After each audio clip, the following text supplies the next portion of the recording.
John doesn't come, we have 4. No, it's a, oh, now it is. What?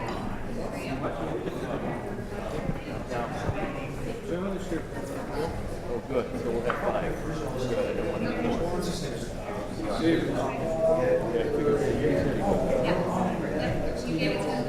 We're good. Okay, so Stephanie's playing hooky. Hey, bud. How you doing? You're busy season, right? Yeah, right. Yeah. Lifelong Orland resident. Nick, how are you? I went there today. I see this big sign. Lifelong.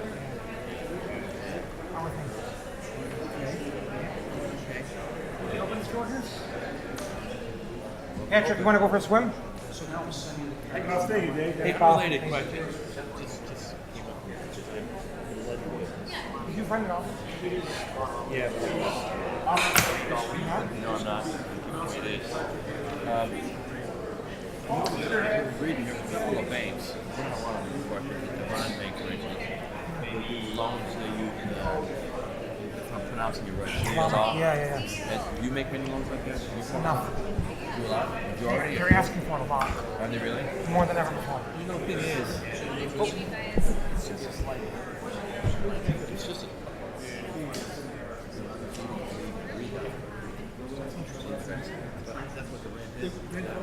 Yep, I have the clicker and mouse and keyboard and everything. okay. And I've got PowerPoint. Okay, great. So you'll give it a chance. It's probably good. It does, yep. It's almost the same exact one, I think. Okay. Yeah, don't go clicking anything. That's the worst too. Have you ever seen that, like in the high school where the kid will have some sort of tab that changes the lights? Yeah. That's fun. I'll bury it. Today's kids, that's how they mess with the teachers. All right. Well, hopefully no one at the elementary school. All right. Well, I've got to talk to these guys for a minute, but we should be ready to go. Here.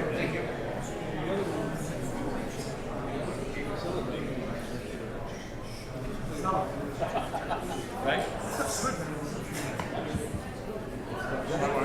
See you.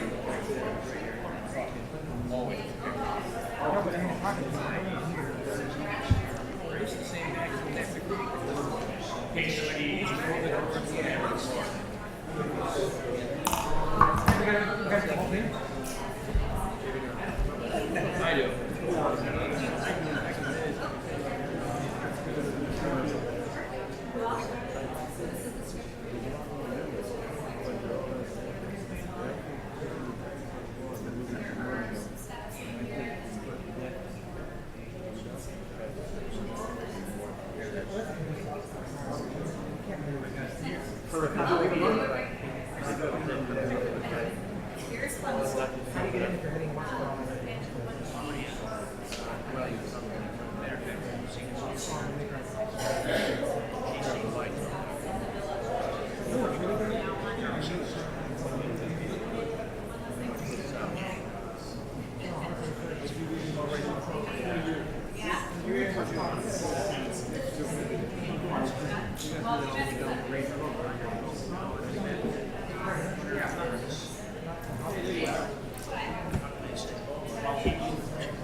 Something happened.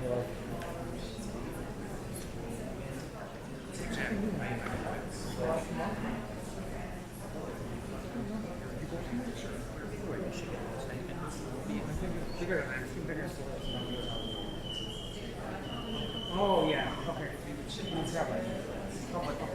I'm getting over. Stephanie, how are you? Thank you very much.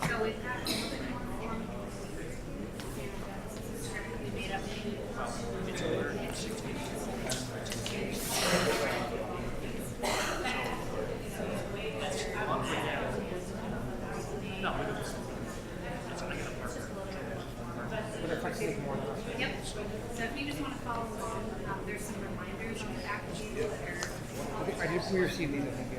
Via email. Okay. It might actually be a little bit since then because there were changes.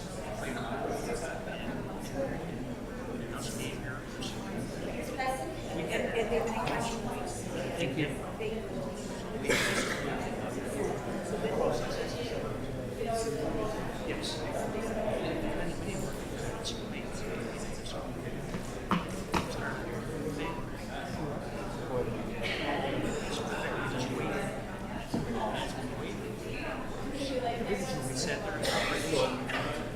All right, almost here.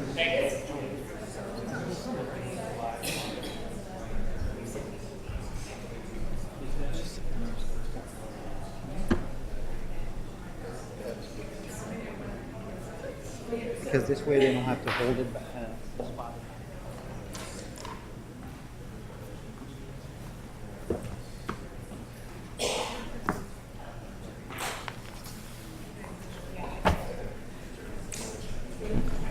Okay, you want to turn your mics on? Okay, guys, we can put our mics on now.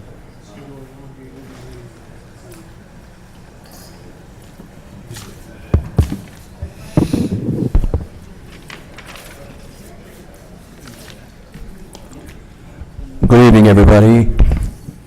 Welcome to the Plan Commission meeting for Tuesday, June 12, 2018. Would you all stand for the pledge?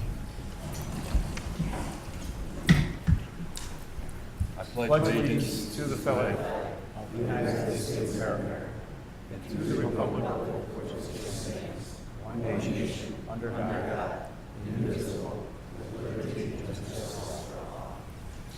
Thank you.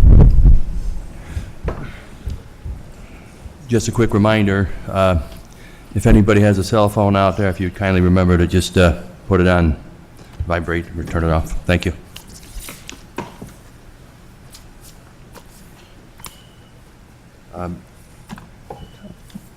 I need a motion to open this public hearing.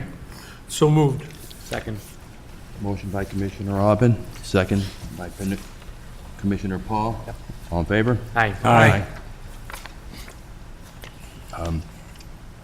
Our first item of consideration this evening is the approval of the May 8th, 2018 minutes. Move to approve. Motion by Aubin to approve, Second. second by Dave Shalaby. All in favor? Aye. Aye. Abstain. John Paul abstains, was not at that meeting.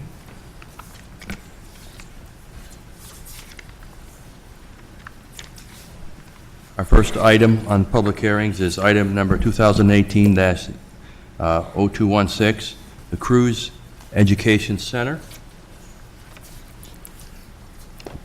Would staff like to make a presentation?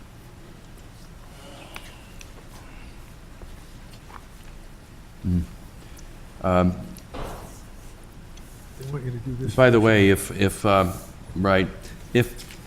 anybody in the audience wishes to speak on this matter, if you would kindly stand, raise your right hand, and we will swear you in all at one time. Is anybody who's going to speak on this matter? Quite a few. Do you solemnly swear that the testimony you're about to give in this matter will be the truth, the whole truth, and nothing but the truth? I do. Thank you. You may be seated. I'd like to confirm for the record that the public hearing has been properly noticed in accordance with the state and village codes. So noted. Would staff like to make a presentation? Yes, Thank you. Please do so. Good evening, everyone. Everybody hear me all right? No. Nope? Okay. That's a lot of time. How about now? It's just in America. In America. These aren't good. These aren't good.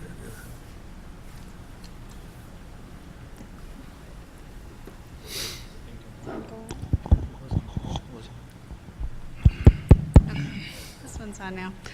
Sorry about those technical difficulties there.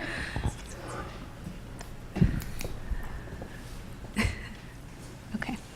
So item number 1 on our agenda tonight is the Cruise Education Center addition. This is project number 2018-0216. This site is located at 7617 Hemlock Drive. On the PowerPoint here, you can see the site highlighted in red here. The school is on the east side of the property, and there are some athletic fields on the west side of the property. It's at the intersection of Wheeler and Hemlock. And the petitioner proposes to construct a 16,095 square foot addition to the existing 54,754 square foot building to expand the cafeteria and add new classrooms. The plans also include a parking lot reconfiguration east of the building, new play areas to the west and southwest sides of the building, relocating an existing shed, a new trash enclosure, improvements to landscaping, and a new detention pond west of the building. The site is approximately 7.97 acres and within the R3 residential zoning district. The petitioner is seeking approval for a site plan, landscape plan, elevations, and a special use permit for a public school with modifications from the Village of Orland Park Land Development Code. Here is a photo of the front of the school.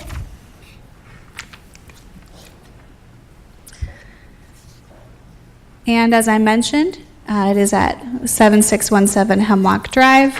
In the comprehensive plan, it's part of the Silver Lake South Planning District. In that plan, it is noted as community and institutional use. The zoning again is R3. It is currently a school. They're proposing to keep it as a school. They actually have pre-K through grade 5 at this particular school with about 350 students. It's been here since the early 70s. I believe their first school year was 1972 and 1973. And the last time there was a major renovation was during the 2002 to 2003 school year, according to their website. So the reason that they need a special use, it's not new that they're doing a school here, but the current code does require a special use for a public school in the R3 zoning district. And there's more discussion on that later in this presentation. They are looking for modifications to the number of parking spaces, front parking setback, side parking setback, and the size of the shed, which are also going to be discussed a little bit more in detail later. So the development process. They've petitioned, we've done planning review, and this is currently in due process, which includes A, Plan Commission, B, our Development Services Planning and Engineering Committee, and C, the Village Board of Trustees. And if you note on this slide, you can see that the Plan Commission meeting scheduled for tonight is highlighted in green. The Plan Commission is a recommending body that makes a recommendation to the committee. It's tentatively scheduled for the 18th, which is on Monday. The committee would then make a recommendation to the village board, which is tentatively scheduled for July 2nd. The village board would make the final decision on the approval or denial of the project.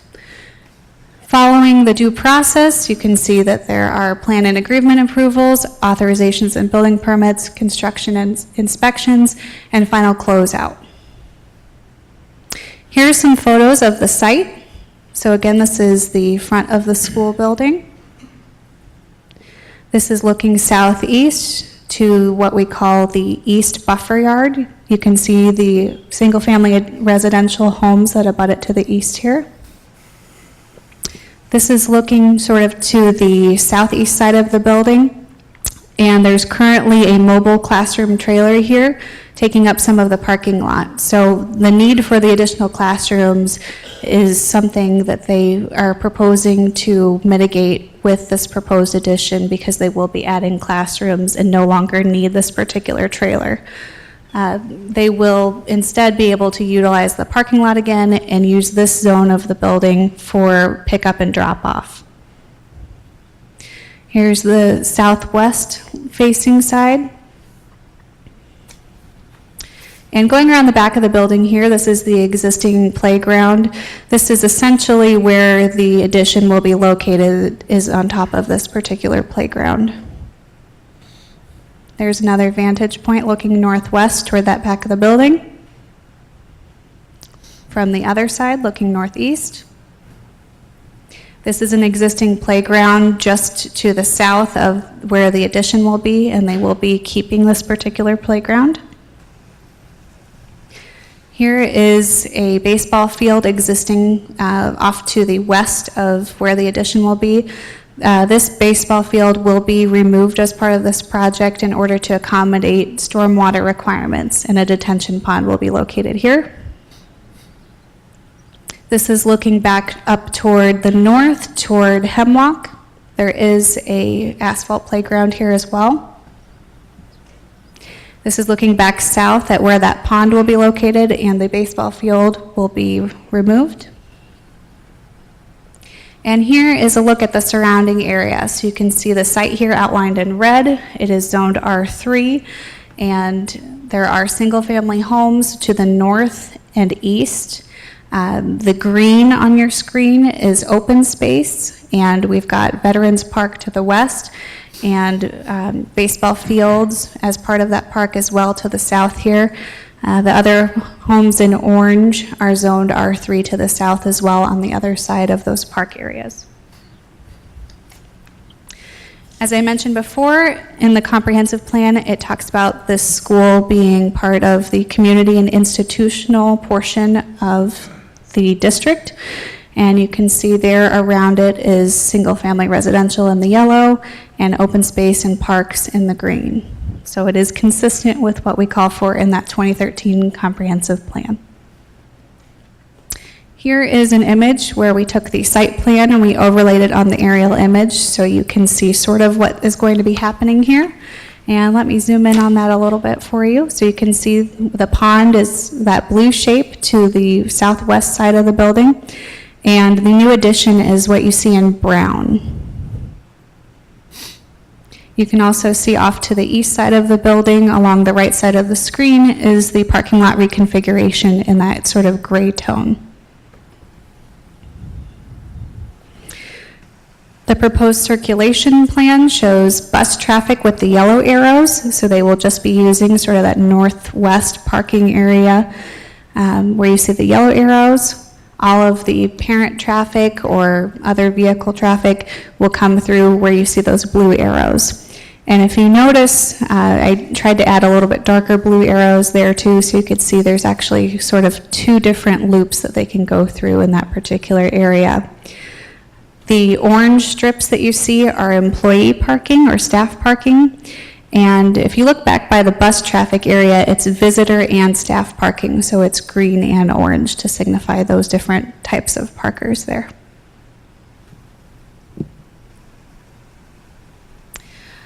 As for staff recommendations for the project, because there will be a depression area for that detention pond, as a safety feature, our Parks Department, as well as the Planning Division, recommended fencing around the pond so that children playing both on the baseball fields and on the actual school playground might not fall or run into this depressed area for the detention.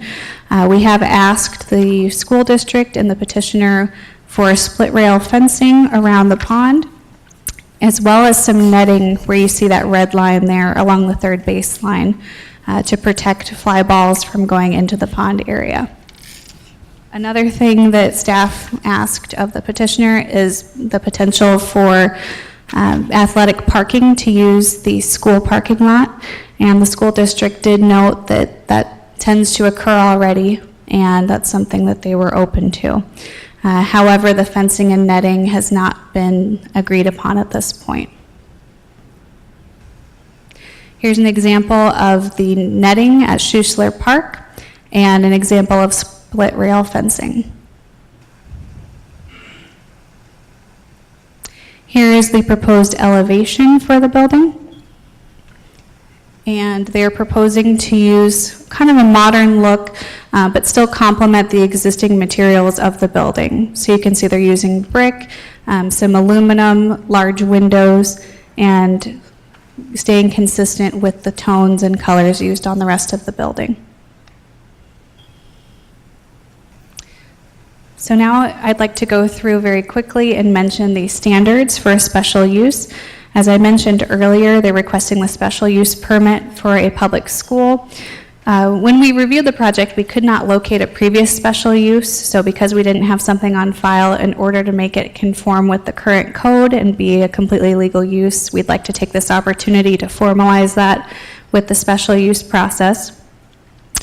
And the first standard here is that the use will be consistent with the purposes, goals, objectives, and standards of the comprehensive plan, any adopted overlay plan, and these regulations. Just so you know, staff did provide some facts and opinions in the staff report. I won't go through every single one of them, but we did have some responses to these, as well as the petitioner provided them, and they're in the Plan Commission packet as well. The special use will be consistent with the community character and of the immediate vicinity of the parcel proposed for development. Number 3 is the design of the proposed use will minimize adverse effects, including visual impacts on adjacent properties. The 4th is the proposed use will not have an adverse effect on the value of adjacent property. Number 5 is that the applicant has demonstrated that public facilities and services, including but not limited to roadways, park facilities, police and fire protection, hospital and medical services, drainage systems, refuse disposal, water and sewers, and schools will be capable of serving the special use at an adequate level of service. 6, the applicant has made adequate legal provision to guarantee the provision and development of any open space and other improvements associated with the proposed development. 7, the development will not adversely affect a known archaeological, historical, or cultural resource. 8, the proposed use will comply with all additional standards imposed on it by the particular provision of these regulations authorizing such use and by all other requirements of the ordinances of this village. So again, if you'd like for me to talk about any of the facts provided in the staff report that staff provided, I'd be happy to do that. Otherwise, we should make some findings at this meeting here in addition to some of those. Sorry? Well, and just let it be noted that the response to the 8 standards was reviewed and accepted by staff.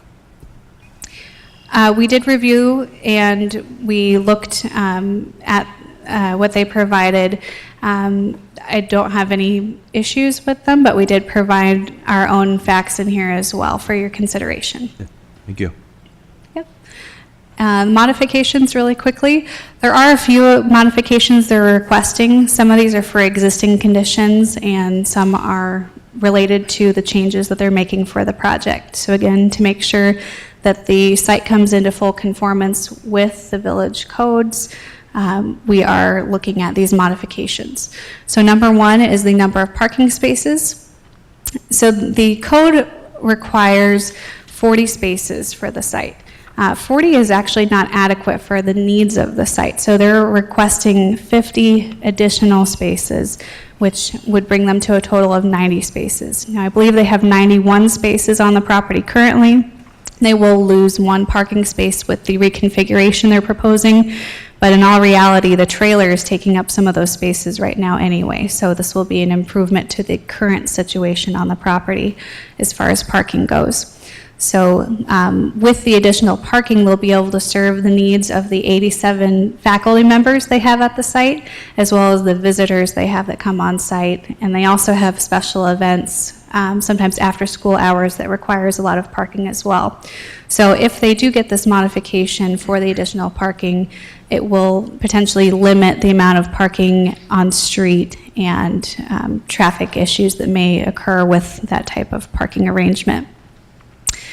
Like I mentioned previously, the school is willing to allow athletic parking there too, which is of a benefit to those playing on those playgrounds and baseball areas. The second is a front parking setback. This is an existing condition where there is parking between the street and the building. They're making slight modifications to this, but for the most part, it's an existing condition. The side parking setback is that area to the east of the school where they're doing the reconfiguration. Typically, we do not allow a parking area within a required side yard setback, and this parking is within that required side yard area. There really wouldn't be another area on the site where they could have it and not be within a required side yard setback and not take away from the open space that's provided on the site. So it's an existing condition that they're making a reconfiguration change to that's necessary for what they're proposing for the drop-off area. Number 4 is the size of the shed. They currently have a shed on the site that's 214 square feet. They would like to keep that shed but relocate it elsewhere on the site, so they're requesting a 14 square foot modification to allow a shed larger than 200 square feet on the site. And here for reference is the list of reviewed plans for the project. If you have any questions for me, I'd be happy to answer them for you. Otherwise, this concludes the staff presentation. Thank you, Stephanie. Thank you. Would the petitioner like to make a presentation? I'm assuming that everyone who is to speak has been sworn in. Thank you. Good evening, Mr. Chairman. Great to be here this evening. My name is Eric Sickbert. I'm with DLA Architects. Following up with behind me will be WT Group. They'll be describing more of the technical aspects of it. I'll be describing the architectural part of the project. And basically, my main purpose up here is to tell you what the main driving force of this is, and that's the addition and where that came from. So a lot of redundancy here, so I kind of clicked through it pretty quickly since you just saw most of that. But if there's any questions that you have, please feel free to ask. See which way. Okay. Again, we talked about the site already. This is the existing facility, as you can see, with the red being the property line. We've kind of went through that already.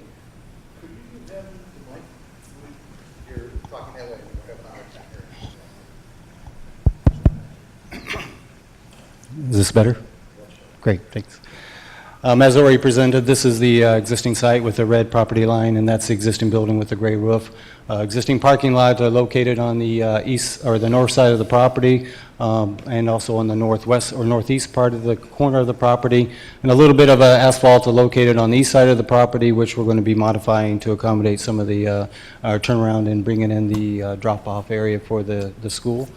A lot of the asphalt located on the west side and on the southwest side of the school, that's the hard surface playground area. As you will see in the next slide, we are going to be displacing some of that with the new addition, so we're going to add some additional hard surface area for the children to be able to play still on the site. And this is kind of what you can see, the highlighted areas is the expanded parking turnaround area on the east side, and that other light area is the new asphalt for the hard surface playground. And I'll zoom in pretty quickly here. As you can see, let's see if I can get the pointer here. All right, so this is the expanded hard surface playground area that we're displacing with the new addition. The children, when it rains, they don't want to go out and they don't want to get them too muddy, so they allow them to have some hard surface to play on. So that's what that purpose is. And we're displacing it here, so we're providing new surface there. So basically replacing what we're displacing. This is the new turnaround area that we're providing for the school. Currently, they have some safety concerns, and they would like to twofold what this is going to provide for the school is, one, safety. It separates further the bus drop-off with the parent-student drop-off area, but also, as was mentioned by staff, getting a lot of the traffic off of Hemlock and bringing it onto the property so you have less congestion actually on Hemlock Drive itself. Primary purpose, though, was to allow safety for the students when they're unloading out of their parents' cars. They can get right on the sidewalk and go right into the school versus crossing some traffic and also messing around with the bus traffic. Also, what you located over here, as mentioned by staff, is we have actually 2 detention pond areas that are going to be required to do the water management that is necessary for the new work, and also to accommodate some of the existing that is now present. As mentioned by staff, we are going to have to eliminate one of the ball fields, but the other ball field will remain intact.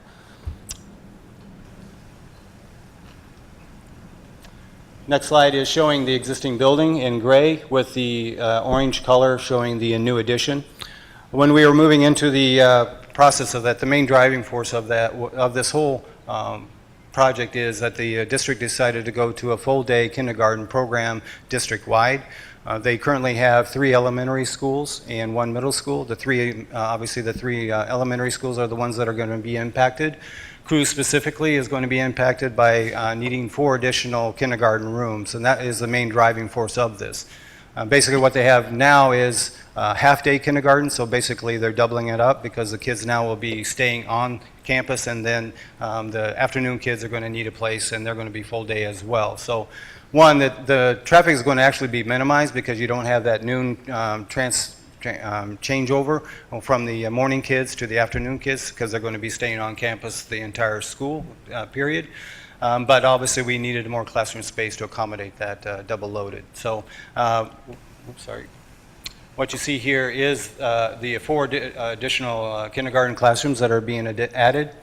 As we're going through the programming of the existing school, it was discovered, as mentioned by staff, that they have a capacity problem, and due to that, they obviously have a mobile there, but providing the new kindergarten rooms will relieve some of that capacity issue that they're having within the school. But also, as a result, the music and the art room were modified to accommodate, changed over to be a classroom versus a music and or art room.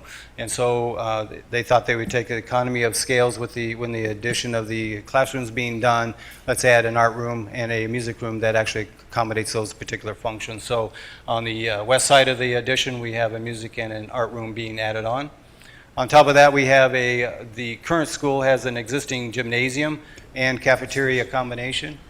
Due to the capacity of the school, that the lunch period was being extended out beyond becoming problemsome for the school because the students were eating pretty early in the day and then even late in the day.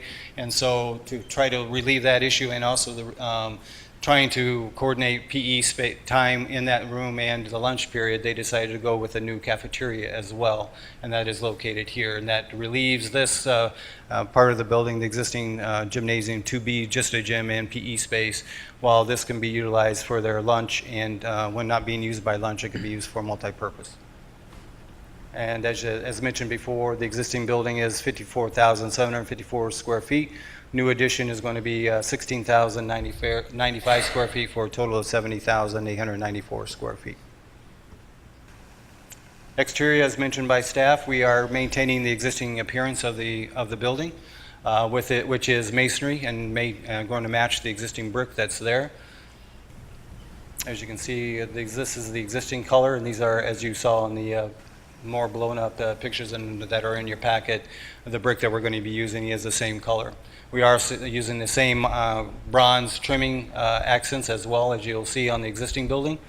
With the cafeteria, we did add a little bit of a element to it to bring some attention to it and add some excitement to the elevations, raising the roof a little bit for bringing some dynamics into the interior of the space. And so what we have here is a spandrel metal panel which matches the primary color of the brick, and then a ribbon window, storefront window on the pedestrian level of the cafeteria. That pretty much summarizes my presentation. If you have any questions, I'd be glad to answer any questions that you might have. Thank you. Okay, thank you. And next up will be WT to go in more into the engineering technical aspect of the project. Would you kindly state your name for the record? Sure. Oh, not too close. Good evening. My name is Todd Abrams. I'm the principal in charge at WT Group. I'm sorry. Can I have your name again? I'm sorry. Sure. It's Todd Abrams, A-B-R-A-M-S.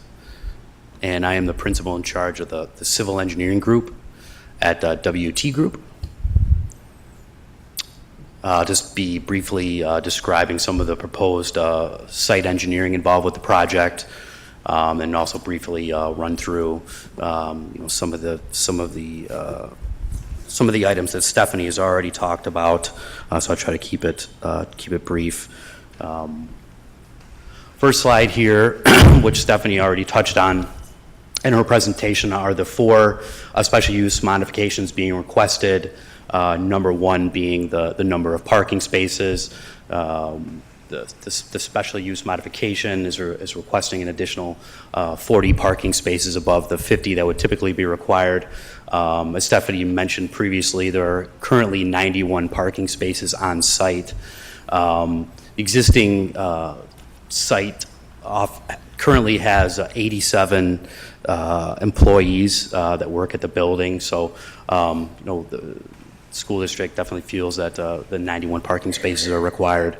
Additionally, they do have events at the facility that have patrons up to approximately 200 people. So when those events take place, parking lot is very full. Stephanie also mentioned the front yard and side yard setbacks. Front yard setback is actually an existing condition. No proposed improvements are being proposed along the Hemlock Drive right-of-way. Side yard setback modification we are requesting is to construct the turnaround, the parent drop-off turnaround area. That easterly edge of that curbing for that drop-off area is actually west of the existing parking lot that exists in the northeast corner of the site. And essentially, we did keep in mind that setback as much as we could when we were doing our design. However, we really needed to utilize and keep that existing parking that exists in the northeast corner of the site to maintain as much parking as required. And then also, finally, we're asking for the shed size modification, a 14 square foot modification. The existing shed on site, it is existing, it will be relocated, and is currently heavily used. So school district hopes to continue using that shed. Won't spend too much time on the special use standards. Certainly will capable of responding or providing any clarifications or responses to any of the 8 special use standards that are listed above. I think Stephanie touched on it pretty well in her presentation. However, we do feel that it being an existing school facility, we're improving education at the facility, improving some of the recreational opportunities on the site by adding some playgrounds and improving traffic flow on and off site. We feel is a big positive to the community. Looking at, and I know we've seen this a couple times, the aerial of the existing property. I just wanted to briefly talk again about how the traffic patterns work on site in the existing condition. I know Stephanie and Eric touched on this. Currently in the northwest corner of the site, buses enter off Hemlock Drive, queue to drop off children, and then exit off on a Hemlock Drive. Current parent drop-off area is from Hemlock Drive through this one-way drive where they queue in front of the existing building and then exit out onto Hemlock Drive. One of the big goals of this project was to eliminate some backup that actually is created by this queuing in front of the existing facility. I mean, often during parent drop-off time, vehicles queue up onto Hemlock Drive. So one of the goals, again, of the addition of the parking lot in the southeast corner is to help alleviate that. Again, we're looking at here is an aerial of the proposed site. Touched on this already. As you can see, as just discussed, this is the additional drop-off area that will be utilized as part of this project, parent drop-off area. This additional drop-off area will provide an additional 370 feet of queuing, approximately 25 cars, depending on the size of the cars. Again, this is our proposed site plan. We've touched on this pretty well already. However, I did want to just kind of point out quickly, we do have the parent drop-off area that more or less starts at this location, wraps around, and we also do have a what we call a bypass lane that will allow traffic to go around these vehicles queuing. It's something we've had success with at other elementary schools for this district in particular. This is just a circulation plan, again, showing the buses entering the northwest corner and the passenger vehicles, parent drop-off in the southeast corner of the site. Looking at here is a color rendering of our landscaping plan. Proposed landscaping plan has been designed to meet requirements of the village ordinance. As you can see, we have canopy, shade trees, and evergreen trees throughout the site, including surrounding the proposed detention pond to screen the new trash enclosure as well as the storage shed. Additionally, we are screening the easterly property line of the subject property with dense evergreens, shrubs, and trees, as well as trees and other grasses and plantings to provide that screening between the proposed site and our neighbors to the east. What we're looking at here is our proposed grading plan, which details how the site will manage stormwater runoff. In the existing condition, approximately half the site drains to a relatively large storm sewer on the east side of the site, 29-inch by 45-inch storm sewer. The east side drains to the storm sewer, which then drains to a regional detention pond that's southeast of the subject property, drains off the subject property undetained. West portion of the property currently drains to a depressional area in the middle of the existing ball fields, and then also drains off-site through a 12-inch storm sewer that's tributary to a storm sewer that's in Hemlock Drive. This area also drains off-site to this 12-inch storm sewer undetained. Our proposed design will include the addition of 2 detention ponds, really, with 2 separate restrictors. The one detention pond is being designed to meet the WMO requirements, the Village of Orland Park requirements, and then this little smaller pond is being added to meet some prior requirements that were imposed by the MWRD in 1972. But in short, essentially the area adjacent to the southerly property line is part of the detention pond along with this area. These areas are what we're calling the Orland Park detention ponds, and northwesterly corner, the MWRD detention pond.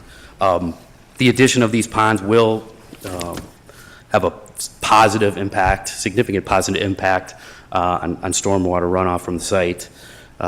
Existing peak releases from the east portion of the site is approximately 10.17 cubic feet per second. Following the addition of the detention pond, it will be approximately 2.24 CFS. And then similarly, the addition of the westerly MWRD detention pond will reduce offsite runoff from the westerly portion of the property from 15.82 CFS to 8.88 CFS. And finally, we're looking at here is our proposed site utility plan. Quite a bit of proposed storm sewer is being added to route stormwater runoff from the east side of the property, southerly portions of the property, and I guess the westerly portions of the property into the proper detention ponds. Also, minor improvements for the sanitary sewer, small sanitary sewer addition to drain waste from the proposed addition, and there are no water service improvements as part of this project.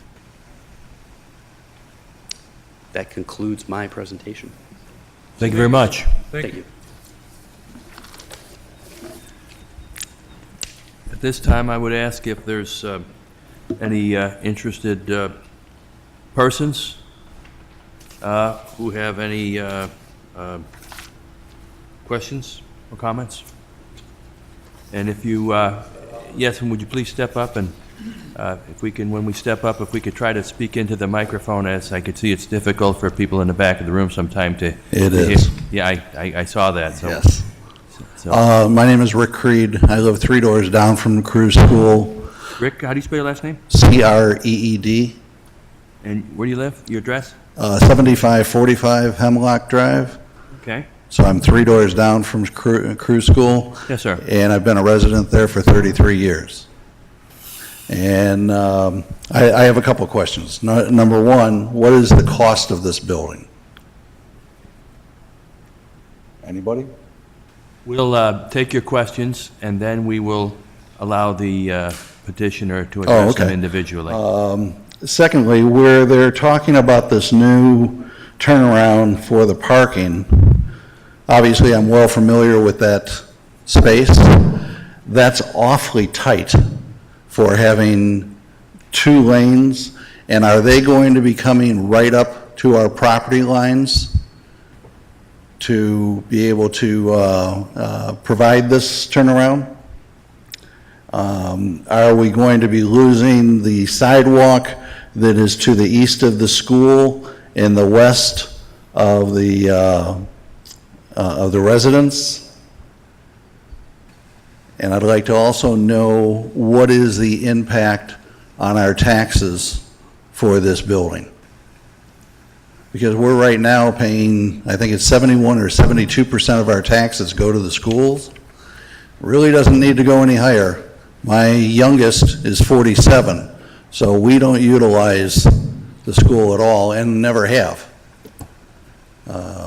So it's, you know, I understand that a good school system helps the property value. Right. At least that's what they say. Yes, But it does. it's, okay, but 71 or 72% of our taxes, which are not too low, that's quite a bit of money going into the system. Understood. Okay, Right. thank you very much. Thank you. By the way, if anybody has any questions, we'll take your questions, comments first, and then we'll ask the petitioner to address them to the extent that they're able to address them, which I won't expect the petitioner to be able to comment on your question regarding taxes, and I don't think that even this body here is able to say that. I do know that, you know, we do have a village finance committee, and as a public body, the school district has a budget, and that budget, I believe, and, you know, again, I'm not an authority on this, but there's an approved budget for the school year, and then these type of items are covered, and our taxes are computed based on the budget for the year. Right. But then we'll try to answer as many of your questions as we can, and thank you so much. And it actually made me think of another 2 quick questions. Go ahead. When would this project be starting, and what is the estimated completion date Thank you. of it? Thank you. Anyone else? No. Okay. So then, would the petitioner like to come up and address these questions, please?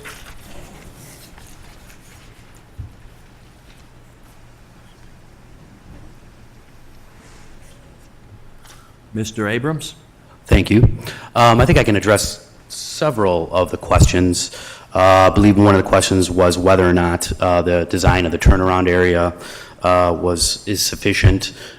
We did used a program called Auto Turn, which is used by professional engineers to analyze circulation on sites. We ran circulation simulations for what we call passenger vehicles, which are essentially it's the size of a Ford Expedition. We found that the lanes were sufficient for that size vehicle, as well as the Village of Orland Park's fire trucks. So we did analyze circulation within the turnaround area, and we definitely feel that is sufficient. I believe the gentleman asked a question regarding the sidewalk on the northeast corner of the site. That sidewalk is not being touched. It will remain. Our sidewalk, our new sidewalk, starts down in the southeast corner and wraps around the east elevation of the school building. As you can see, the building or the parking lot is set back from the, or one of the other questions was how far back the parking lot is set back from the easterly property line. As you can see, that in the northeast corner, existing parking lot is almost adjacent to the easterly property line. Proposed drive aisle parking lot is outside of this existing 10-foot easement, a little bit more than 10 feet west of that existing easterly property line. They asked about a start date and a completion date. Okay. Eric Sickbert, DLA Architects. The start date is this summer of 2018, and completion will be in the end of the summer of 2019. Okay. And I don't, I can't answer any of the tax questions. They can contact the school district directly. and right, and I don't believe that we're in a, that it would be at this time to discuss any of the cost aspects, the final cost of the project, because I don't know that it's appropriate, but also I don't know that we even have a final number at this time anyhow. So thank you. Thank you. Thank you very much.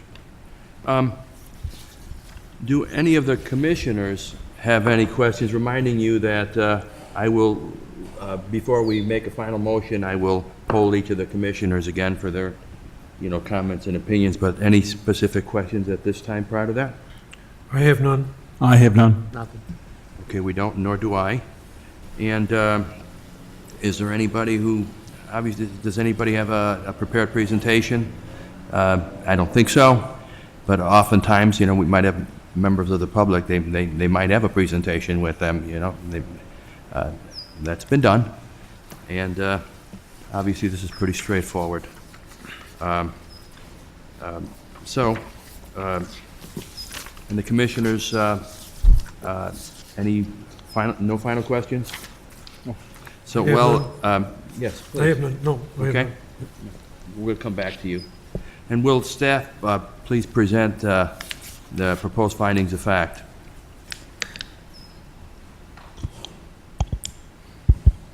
All right. Thank you, Chairman. As I mentioned earlier, these standards are provided in the PowerPoint right here, 1 through 8. And just to go over really quickly in the staff report, there are some standards that we included, as well as information that you heard at the meeting tonight.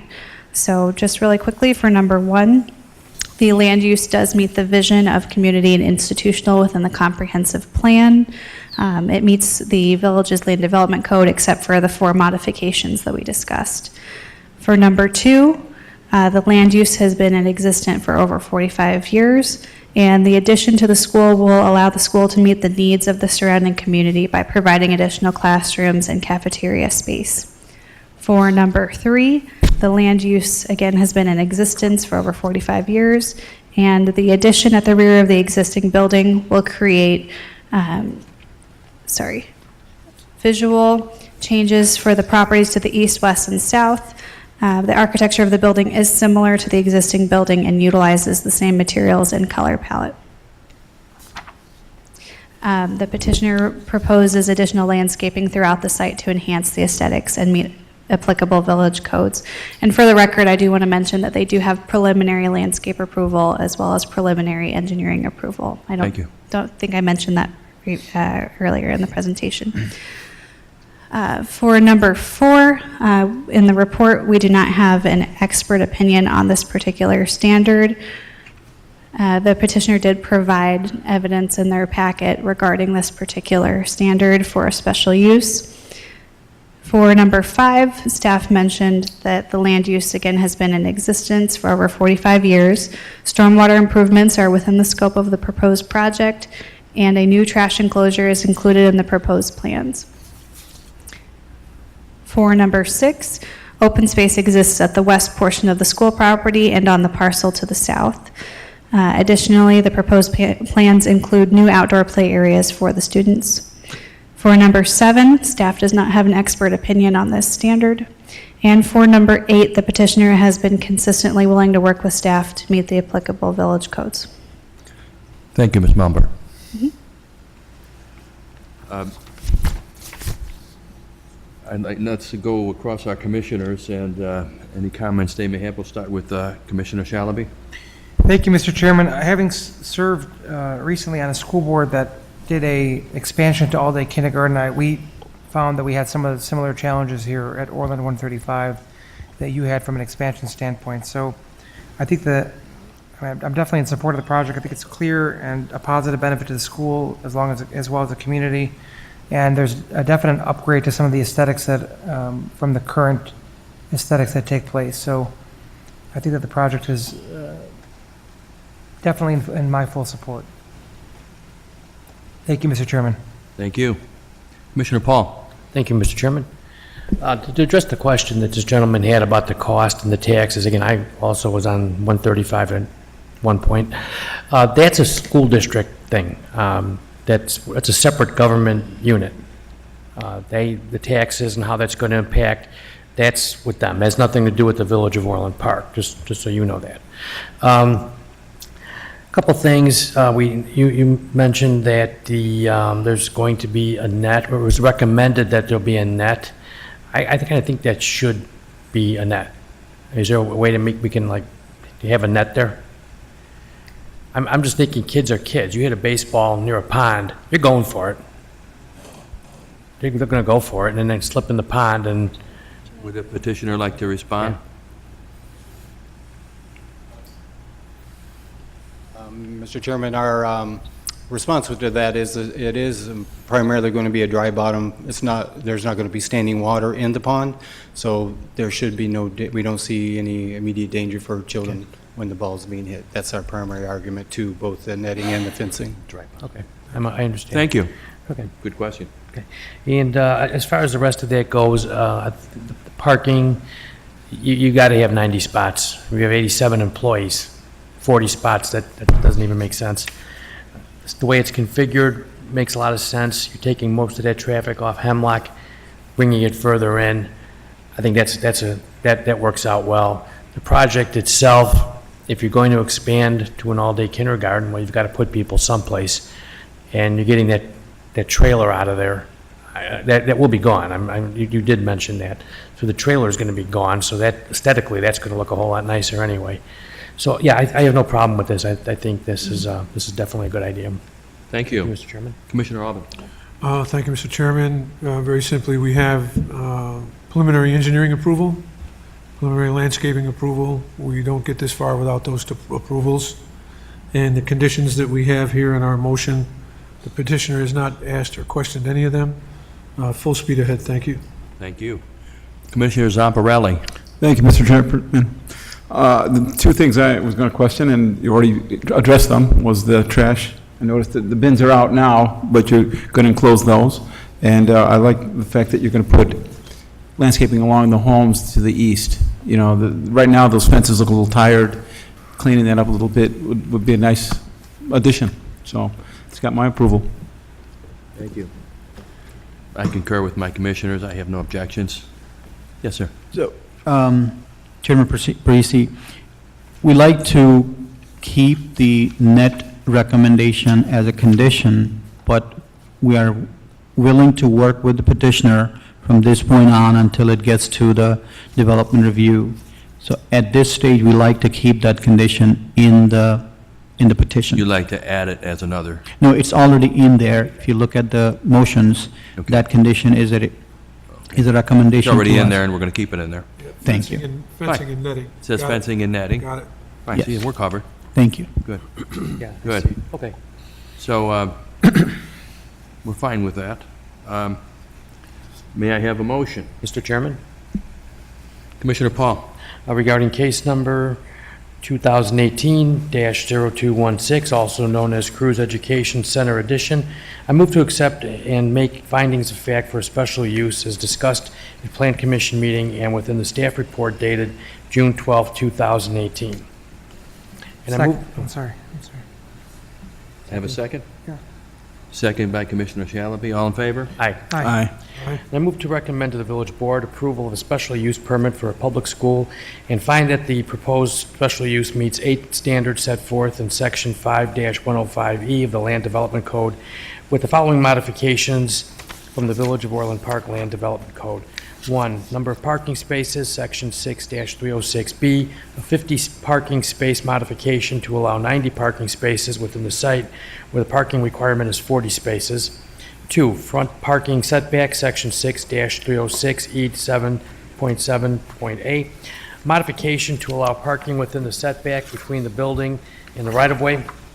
3, side parking setback, Section 6-306E8A, modification to allow parking within the required side yard setback in a residential district. 4, shed size, Section 6-302.C.33, 14-foot modification to allow a 214-square-foot shed. Second. We have a motion and a second by Commissioner Shalaby. All in favor? Aye. Continue. And I move to recommend to the village board approval of the site plan, preliminary landscape plan and elevations in accordance with the plan for Cruz Education Center addition as noted on the list of reviewed plans included within the staff report dated June 12, 2008, with the following conditions. 1, all final engineering and building division requirements must be met. 2, a final landscape plan must be submitted within 60 days of final engineering for review and approval. 3, signed plans must be submitted for review and permit. 4, fencing and netting to be provided between the detention pond and the baseball field recreational areas as determined by the village staff. Second. Motion is seconded by Commissioner Shalaby. Commissioner Robin? Oh, absolutely.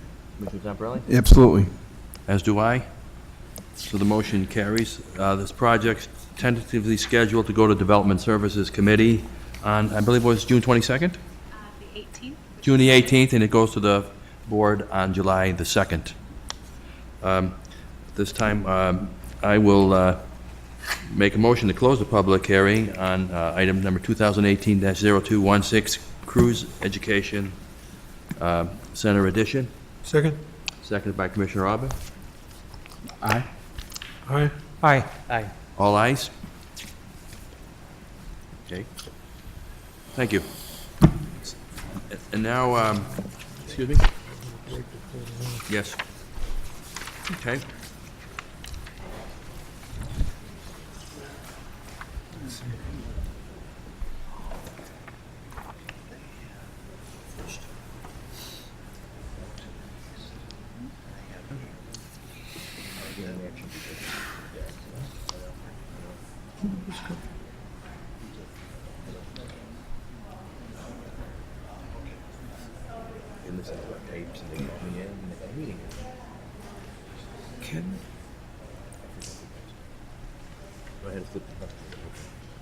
Okay.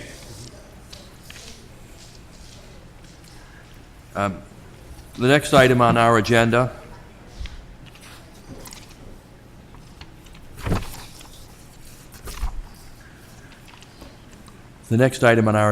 is item number 2017-0387, The Point. I motion, do we have a motion to open the public hearing on this? So moved. Moved by Commissioner Robin, seconded by Commissioner Paul. All in favor? Aye. All ayes, no nays. Very good. At this time, anybody who's going to speak on this issue, at this hearing, if you would stand up and raise your right hand, we will swear you all in at the same time. If you think you're going to have a question or make a comment, I saw that. Yes, thank you. Do you solemnly swear that the testimony you are about to give in this matter will be the truth, the whole truth, and nothing but the truth? Thank you. Thank you. Once again, I'll confirm that, for the record, that this public hearing was properly noticed in accordance with both state and village laws. And at this time, I'll ask staff to make a presentation. Thank you, Chairman. As mentioned, item number 2 tonight is the project called The Point. It's case number 2017-0387. The petitioner is seeking approval for a site plan, landscape plan, elevations, plat of subdivision, and special use permits. The property is located in the northeast corner of Union Street and 143rd at an interesting point between Southwest Highway, Union Avenue, and 143rd. Just north of the Old Orland Historic District, to the west of the Metro tracks, and to the east of an existing funeral home and school. The site's currently vacant, as you can see here in the aerial image, except for some power lines and some sparse landscaping and some sidewalk that's deteriorating near the intersection. Here is a photo of the existing site, looking from about the location of the funeral home toward the east. You can see the 9750 complex in the distance in the center of the screen there. So the petitioner proposes to construct a 103,164 square foot multifamily residential development known as The Point, which includes 64 attached dwelling units on approximately 1.13 acres of land in the northwest corner of 143rd Street and Southwest Highway. The property is in the VCD, or Village Center zoning district.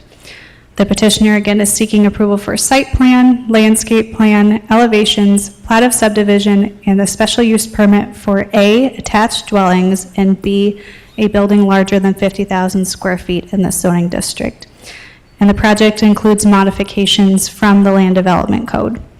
The proposed project also includes landscape improvements, an underground parking garage with parking for vehicles and bicycles, a management office, and amenities such as a lounge, community room, fitness center, and rooftop terrace. The petitioner also proposes to dedicate approximately 0.197 acres of land to the Village of Orland Park to be used for future roadway improvements and widening at the intersection of 143rd and Southwest Highway. You can see on the screen here, the lot size currently is 1.13 acres, and the proposed size after that dedication is 0.93 acres. The comprehensive plan distinguishes this property as within the downtown planning district, and the property is characterized as downtown mixed use. The zoning, again, is VCD. It's bound by 143rd Street to the south, Southwest Highway to the east, and Union Avenue to the west. Currently vacant and proposed for attached multifamily. And again, a special use permit is needed for attached dwellings and a building larger than 50,000 square feet in this particular zoning district. There are modifications requested. We'll discuss those in more detail later, but many of them are due to the unique shape and size and location of the lot. They include building height, building setback, rear yard setback, parking setback, landscape buffer, parking lot and loading area location, drop-off, drive aisle setback, drop-off, drive aisle screening, street level transparency, retaining wall height, spacing, and setback, and foundation planting. The project is in the same stage of the development process, the due process, at this Plan Commission meeting tonight. Again, the Plan Commission will potentially be making a recommendation for the project. Then it's tentatively scheduled for the Development Services Planning and Engineering Committee on Monday, the 18th. And then it would be recommended to the Village Board of Trustees potentially at their July 2nd meeting for final decision on approval or denial of the project. The next stage is plan and agreement approvals, authorizations and building permits, construction and inspections, and project closeout. Here are some photos of the existing site. This is looking toward the northeast from the funeral home driveway. This is a little bit closer view, also looking northeast. This is looking south toward the Old Orland district. This is looking from the school parking lot, sort of to the southeast here. This is looking east from Union Avenue towards Southwest Highway. This is looking northeast. This is looking north up Union Avenue.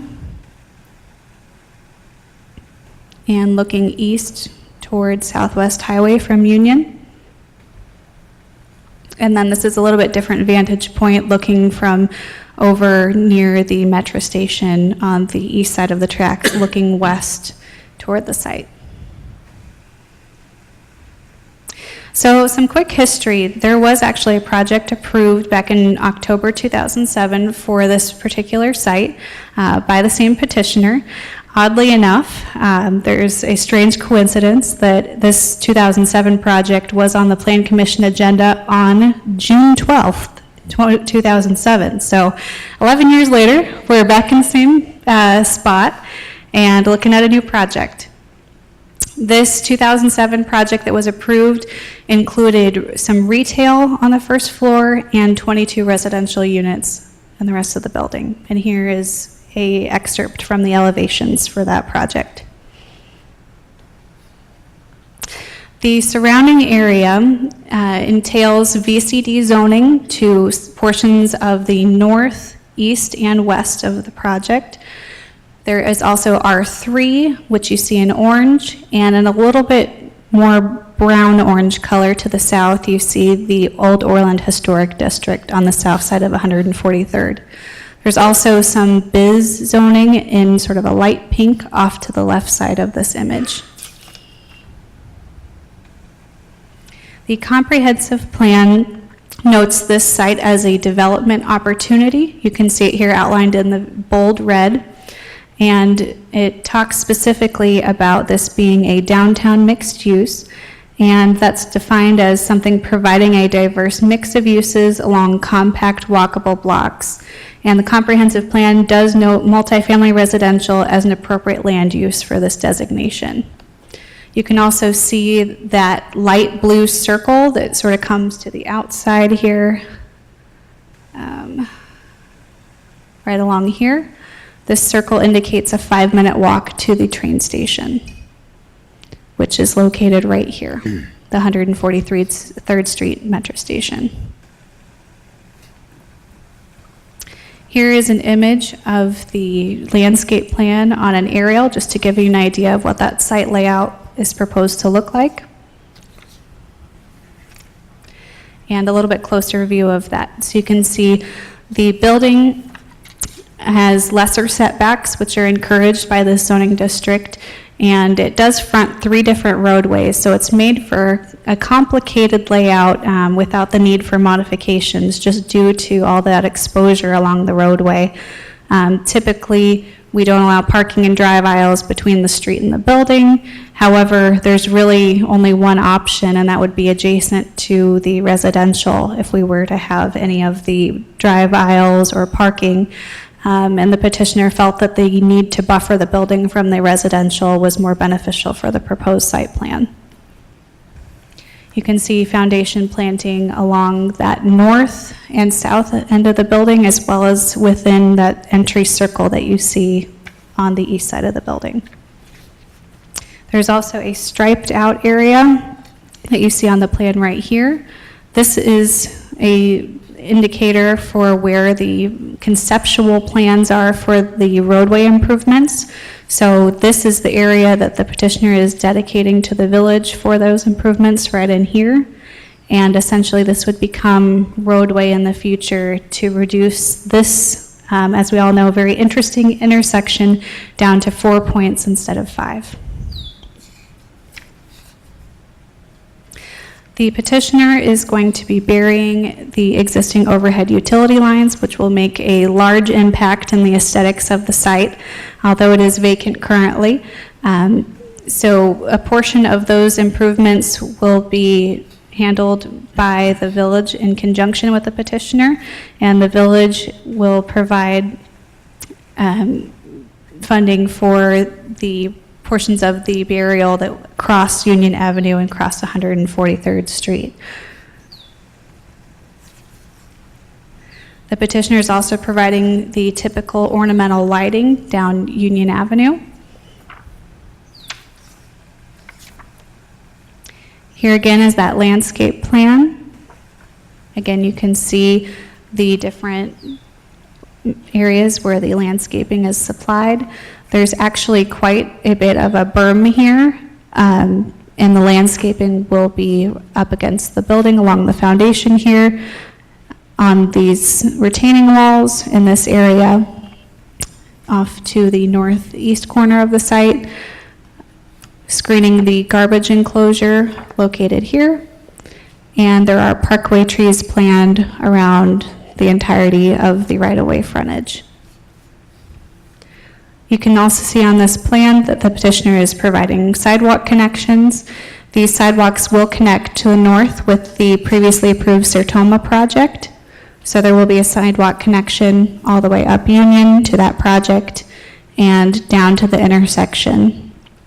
And future improvements may alter the location of this particular sidewalk here.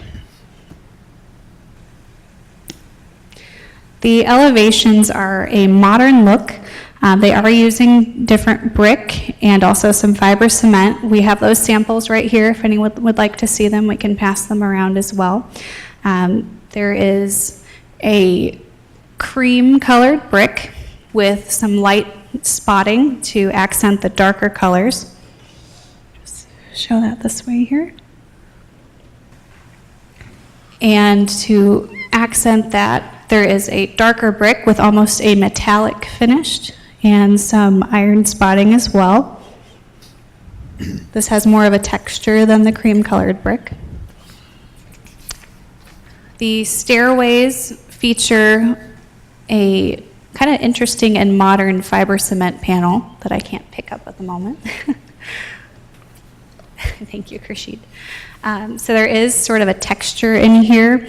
I don't think we have this kind of material elsewhere in the village, but it will increase some shadow lines on the building and add some interest to the stair areas. These are the darker areas on the plan here. Let me show you with the pointer. Please. So that would be right here and along this particular area here. And then for the top floor, I'm sorry, for everyone in the back. And the top floor is a smooth gray fiber cement panel that again has that sort of modern look to it and is complementary to the colors of the brick.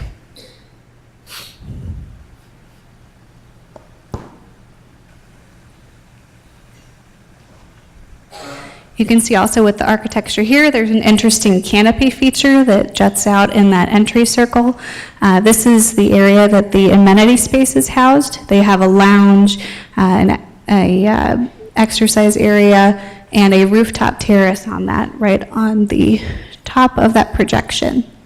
It's supported by these unique, again, modern angled columns, and there is significant landscaping around that base as well.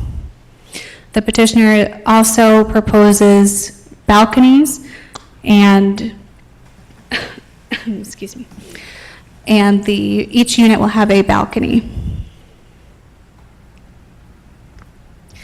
Really quickly for the interiors, it's a mixture of 1 and 2 bedrooms. And let me get you the count for that. There are proposed 36 one-bedrooms and 28 two-bedroom units, and they include nice finishes including vinyl plank, granite or quartz countertops, carpet, porcelain tile, typical luxury finishes that you would see. Inside there are also 2 elevators and 2 staircases that serve the building. And really quickly for the parking, I just want to bring up that the code requires 96 parking spaces. The petitioner is providing 96 parking spaces on site, 91 of them being in the 2-story underground parking garage, which if you look back here is accessed off of Union Avenue. This is the lower garage and this is the upper garage. And then the other 5 spaces that are required are out here to the east of the building. If someone wants to come drop off somebody or get a delivery, they would go through this main entrance here. There is a loading area right here for temporary uses And this access aisle here will actually be made of grasscrete and will be for emergency vehicles only. So if you're coming in and you're saying you're getting a pizza delivery, it's coming through here, stopping under here to be dropped off, coming back around and exiting back out here. So you will not actually see this particular access drive and be able to use that as an option, which will reduce the curb cuts and improve safety. The residents will go up Union Avenue and enter the parking garage here, where they will have their parking spaces, and I believe they'll be assigned to them. Is that correct? Okay. There's also bicycle parking inside the garage. This image shows the plat of subdivision, and the area in red is the petitioner's property. The area in green is where they will be dedicating property to the village for those right-of-way improvements. You can see here, again, that curve where those improvements may be made according to the conceptual plans. Currently, it is a conglomeration of several lots. I believe there's 7 different parcels that they are combining in order to accomplish this new plat of subdivision and complete the dedication. All right, and they do have preliminary engineering and landscape approval. And I won't go through every one of these again since I did read them for our first petition, but here are the standards for a special use. Staff did provide opinions and facts for these different standards in the staff report based on the information provided as of the date of the staff report. The petitioner also supplied responses to these standards, which is provided in your packet as well, and I'm sure they will explain them at this meeting too. The special use permits, again, that they're requesting are for attached dwellings and a building larger than 50,000 square feet in the VCD zoning district. And I will talk quickly about the modifications that the petitioner is requesting for this project. Number 1 is for building height. They are requesting a 2-story modification to allow a maximum of 5 stories.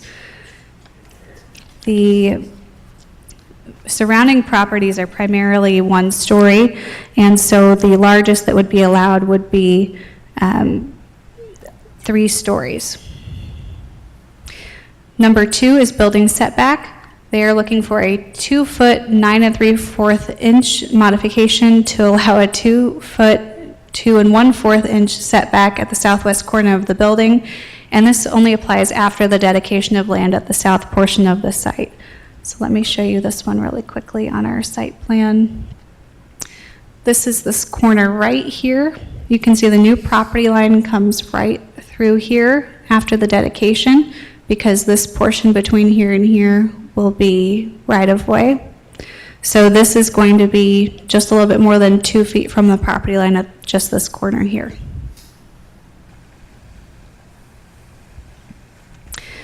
Number 3 is for rear yard setback. They're requesting a 20-foot modification to allow the underground parking to be set back 10 feet from the rear or north property line. Just the underground portion of the building will be at this setback. The actual visible stories with residential units will actually meet the 30-foot requirement for the setback. Excuse me. Number 4 is parking setback and landscape buffer. They're requesting an 8 to 10 foot modification for the east and west parking landscape setback to allow 0 to 2 feet of landscaping between the parking lot and the right-of-way. Again, this is a constraint of the site, just the overall layout of facing 3 streets and trying to provide access into the building from 2 sides of it. Number 5 is parking lot and loading area location. This is a modification to allow the trash enclosure and loading area to be located between the building and the street. Again, a constraint by having a 3-sided public right-of-way site. Number 6, drop-off and drive aisle setback. This is to allow drop-off and drive aisles between the building and the street. Again, like I mentioned, having 3 streets surround the building makes it difficult to find a good side for your drive aisles and drop-off areas. Number 7 is the screening of the drop-off and drive aisle, and the modification request is to allow less than 36 inches of screening adjacent to the drop-off and drive aisles at certain locations. Number 8 is street-level transparency. They're asking for an 11% modification to allow 24% transparency at the street level. The requirement's 35%, and based on the residential units, they are not able to meet this transparency requirement. Also, when you have residential units on the ground floor, you don't always necessarily want people to be looking into them. So that's part of the layout of the building, does not allow for that transparency. Also, the parking garage is part of the first level of the building as well, which requires certain ventilation and building code requirements in order to meet the needs of a parking garage. Number 9 is retaining wall height, spacing, and setback. A modification to allow height, spacing, and setback differences for retaining walls at certain locations on the site. This one is a little complicated because there's only certain areas that are affected by each of these aspects. There are certain areas where the petitioner is requesting a 6-foot height modification on the west side of the property to allow for a retaining wall adjacent to the lower parking level garage, which is not visible from Union Avenue. The plans indicate that the northeast retaining walls are proposed to be spaced 36 inches apart and are set back about 2 feet from the north property line. So there's a few instances where the height, spacing, and setback is not met on the plans. And lastly, the foundation planting, a 10-foot modification to allow for 0 feet of foundation planting along the east and west facades. And this is in select areas as well where they are unable to meet it due to the constraints with the site, providing the drive aisles, providing parking, and placing the site between the right-of-ways. Here is the list of reviewed plans from your staff report. And unless there are any other questions for me, this concludes the staff presentation. Thank you, Stephanie. Thanks. Petitioner present? Thank you, Mr. Chairman. For the record, David Please. Sasson, 9501 West 144th Place, Orland Park, Illinois. I'm the attorney for the petitioner who is with me today. Certainly the staff presentation was very detailed and very accurate. There are a number of areas that I think bear some look at the history of the site. When my client started a long pursuit of a development on this site, there were a number of challenges, and the first one was the assemblage of property. There was a old Boer restaurant, which was functionally obsolete, gas station on the corner that the village was very anxious to remove, especially with the impending triangle. There was one house that was on the site. There's the topography of the site, and that whole process took some time. In addition, the village has been looking for some sort of solution to that intersection, and at one point, we were just stopped pending a determination as to what would happen with that intersection and how the funding would come, hopefully from the state of Illinois for it. It all has added up to actually around 14 years, which is unbelievable. I mean, when I started, I didn't have gray hair, but neither did my client.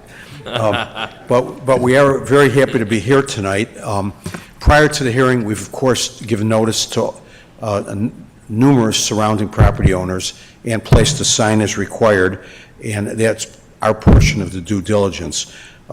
With me tonight are both Robert Juris and Jonathan Morawski, who are the architects who designed this building, to answer any questions that you may have, and also Mary McBride of McBride Engineering, who's the engineer who's worked very closely with the village engineers. Also with me is two of the developers Robert Hanson, Stephen Gorski, who are also here, certainly out of interest. In doing this plan, there were a lot of things to look at. And in the middle of it, the downtown plan and the downtown VC zoning came into effect. That changed the plan dramatically from that 12-year plan, as did the economy and the trend of development. In developing this plan, our concept was not to compete with the triangle, but to look at what's successful in the triangle and the trend of development. And while we talk about mixed use, the idea of that whole area is to have mixed use. Our concept is not to provide retail in an isolated site, but to allow the retail to develop, as I'm sure it will, in the triangle. And really, what we're going to do is supply population to go to those theaters, to eat at those restaurants, and to patronize it. I think we're also going to provide some housing, we hope, for some of the people at the University of Chicago. How convenient is that? In addition, we will have the shortest walk to the train station, and that's also an amenity. Mr. Hanson is a very experienced developer. He has developed property in most of the south suburbs a number of years ago in Orland Park, very successful development in Tinley Park recently, and currently is involved in redeveloping their train station area right across the street from the train station on South Street. He's been very interested in acquiring this property, more interested in developing it. The constraints on development have been very unusual here. The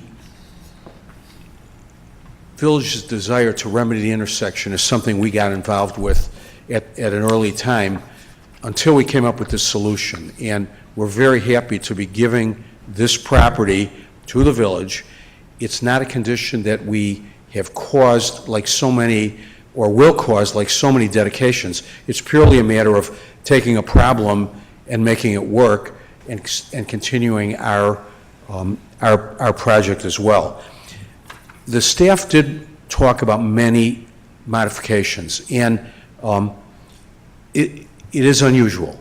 But we think that in working with the staff, there are a number of things that cause those modifications. I'd like to just talk about those for a minute and the reasons why, because we know that this commission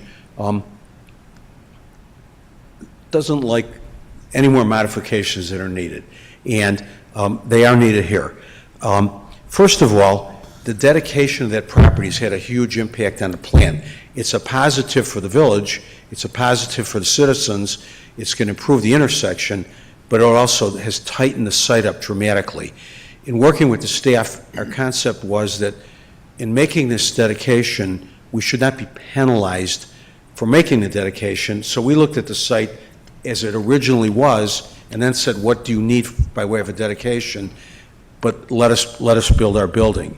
The height is another mention of a modification, but the site has a tremendous slope to it.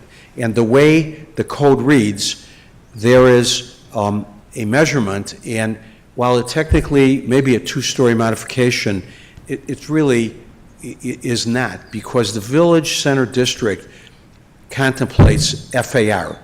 I think it's the only district in the village that uses floor area ratio to determine what you can build. That's what we worked from.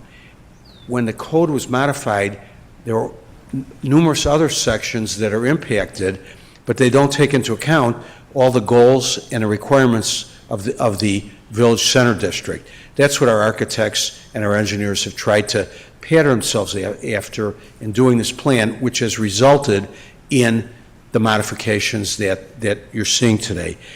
And the final one is 3 streets. It's an unusual situation, and especially with issues like transparency and with not allowing anything between the street and the building that's there, there's nowhere to build if you don't do that. So we appreciate your understanding and indulgence with regard to that issue. Jonathan Morowski is here with Robert Juris, and what I'd like them to do is, they're going to go over the plan with you, and not to repeat Stephanie's excellent presentation, but there's just a few points. I think they're kind of proud of their plan, and they'd like to tell you about it, and what they did, and how they developed it over the past year. Thank you. Thank you. Would you just... Mr. Chairman, my name is Robert Juris, Juris. I'm president of Robert Juris and Associates Architects. We just celebrated our 25th year last year, and we've always been in the south suburbs, New Lenox, Frankfurt, and we're now in Mokina. And I have a little history with the Village Triangle. Frank Steck, who is retired now, but he was director of facilities and Parks and Rec, he engaged me over 16 years ago to do some bid documents to demolish some of the buildings on LaGrange Road that were some of the freestanding buildings. And then later I got engaged as the architect of record to do all the repairs and reconstruction of the clock tower here and the village campus building. So I'm proud to be here. I have a long history with the village. I just want to tell you a little bit about our firm's history and experience. And what I'd like to do now is introduce Jonathan Morowski. He's vice president of the company, and Jonathan is going to give a little more detailed discussion about some of the points that we wanted to point out. Thank you.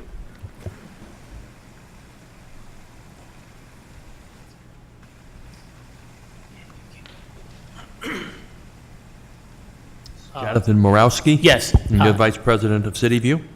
No, Robert Juris and Associates Architects. Yeah. Murawski, Murawski. Thank you. This is just a quick animation or fly through around the building. I don't want to hammer about the site too much about how difficult it was. The biggest challenge was the topography, as mentioned, 26 feet from the northeast corner to the southwest corner. So not only was it an irregular shaped lot, 25% being dedicated back, there was a 26-foot drop that we had to deal with. What we did with the slope was we put lower parking down at the lower part of the elevation drop, and we kept the upper parking up high. 2 levels of parking. It should stop. You want me to pause it? Okay, no, you're good. It'll stop. Yeah. And then, in order to get fire truck access and ambulance access, we kept in the emergency exit with the bollards, so that'll be protected. Kind of mentioned before about a modernistic.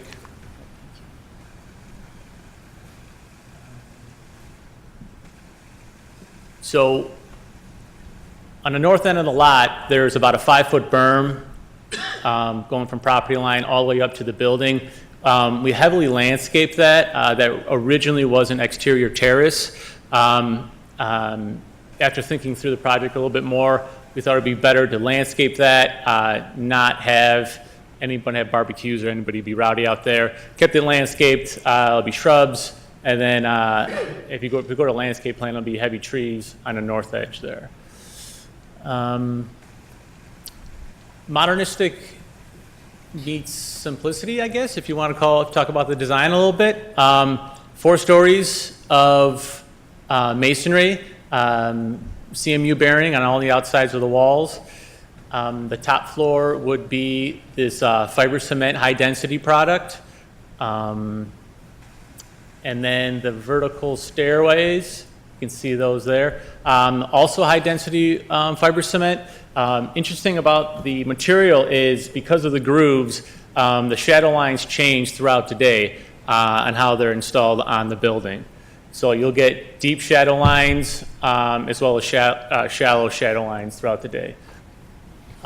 Main entrance, 22 feet high, allows fire truck traffic underneath, ambulance traffic underneath. Meeting room, fitness room, and then rooftop terrace on top. Accent material underneath the windows. The window punch units are 6 feet by 6 feet, very sizable. Every single bedroom has an egress window. The same material as in the top floor will be accent material underneath the windows. we thought it was important to separate the vehicle traffic along Southwest as well as Union. We mentioned before about the deliveries, but this would be temporary parking for trucks. Move in, move out would be on this side, which gets the traffic away from Union, which we thought was a really good idea. Signage on the building, this would be backlit LED, soft lighting, 26-inch high lettering.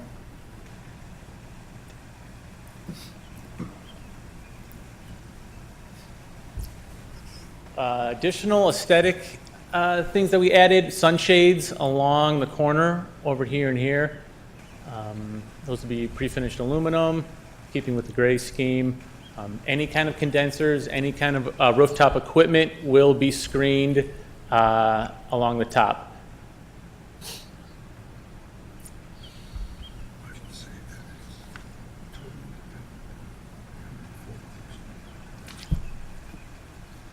That's it. Thank you. Thank you. Do we have another petitioner? Yes, our engineer would like to address the Plan Commission.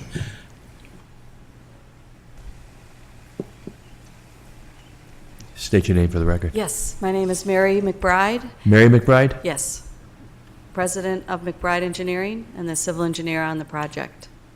Thank you. A couple of things I can mention to you. As they talked about, the elevational change that drove the retaining wall needs. So at the northeast corner, where we are asking for some modification, we were able to hold our retaining walls to the 3-foot maximum height, but they have to be closer together in order to accomplish excuse me, the elevational change in that corner. In other words, we could go with higher walls and get the spacing, but it felt aesthetically keeping the walls to the maximum 3 foot would be preferred. Is that the northwest corner? Northeast corner. So along Southwest Highway, Okay. at the most northeast corner. The other place where we have retaining walls are along the drive down to the lower garage. And so we have a vertical elevational change there. And as you're approaching the lower doors, you're exceeding the 3-foot maximum height. But again, that's not visible from Union. So that modification is requested to allow that address for the garages.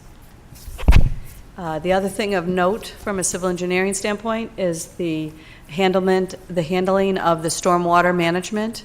So this would fall under the WMO, and we have to provide a on-site volume control, and that's going to be accomplished with pervious pavement in the turnaround out in front of the building. So we'll direct the roof drains, and the drainage will come in and be stored under the pavement there. And then it'll have a restricted release out to storm sewer in Union. And I believe those are the items of note.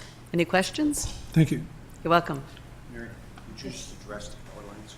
Oh, yes, we did talk about the power lines, the existing power lines, and you've seen those in some of the photographs of the area. They're fairly extensive, both on Southwest Highway and Union, and they would be buried with this project. Good. Thank you much. You're welcome. We have left you some materials as our custom, and there are just two things I wanted to briefly point out. In the special use standards, there's always the question of the effect on surrounding properties, and we were able to provide you in tab number 5 with an impact analysis from an appraiser with extensive experience that indicates, some summarizing, but it's quite extensive, and looked at other similar type developments, that this project will not have any depreciatory effect on the surrounding properties. My experience in doing this, several of these projects, is that we think it'll do just the opposite. It's going to make all the properties in this area more valuable by redevelopment. There's some pretty old development and old buildings there. But we're able to provide that. The other thing that we got from there, and it's shown in tab 6, is that we're blessed with a substantial natural buffer to the north. And of course, the north is our concern because that's where the houses are. And if you look at that picture of the point, this is an aerial map, there is a substantial amount of trees that are very mature that are already there, which should be an added benefit to our neighbors to the north. So that completes petitioner's presentation. We're certainly happy to answer any questions that our neighbors may have or the commission. Thank you. Thank you, Attorney Sauce. At this time, if there are any in the audience, any interested parties or objectors, anybody that's been sworn in that would like to address the commission, you can step up now. Hi, my name's Gail Ketman. I'm sorry. Gail Ketman. I live in the old Orland section, right Kedman? behind the Irish Patriot. I'm sorry, Kedman? Ketman, Kettmann. And Thank I you. love the plan. I think it's a great idea, but aren't we surrounded by our old Orland section? Can't we make the building look old? I mean, a different material or something? I mean, everywhere around there looks old. The Irish Patriot, it looks terrible. I think he's got a great idea, get rid of all the wires. I think it's got a great building, but just, it looks so modern in our old section there.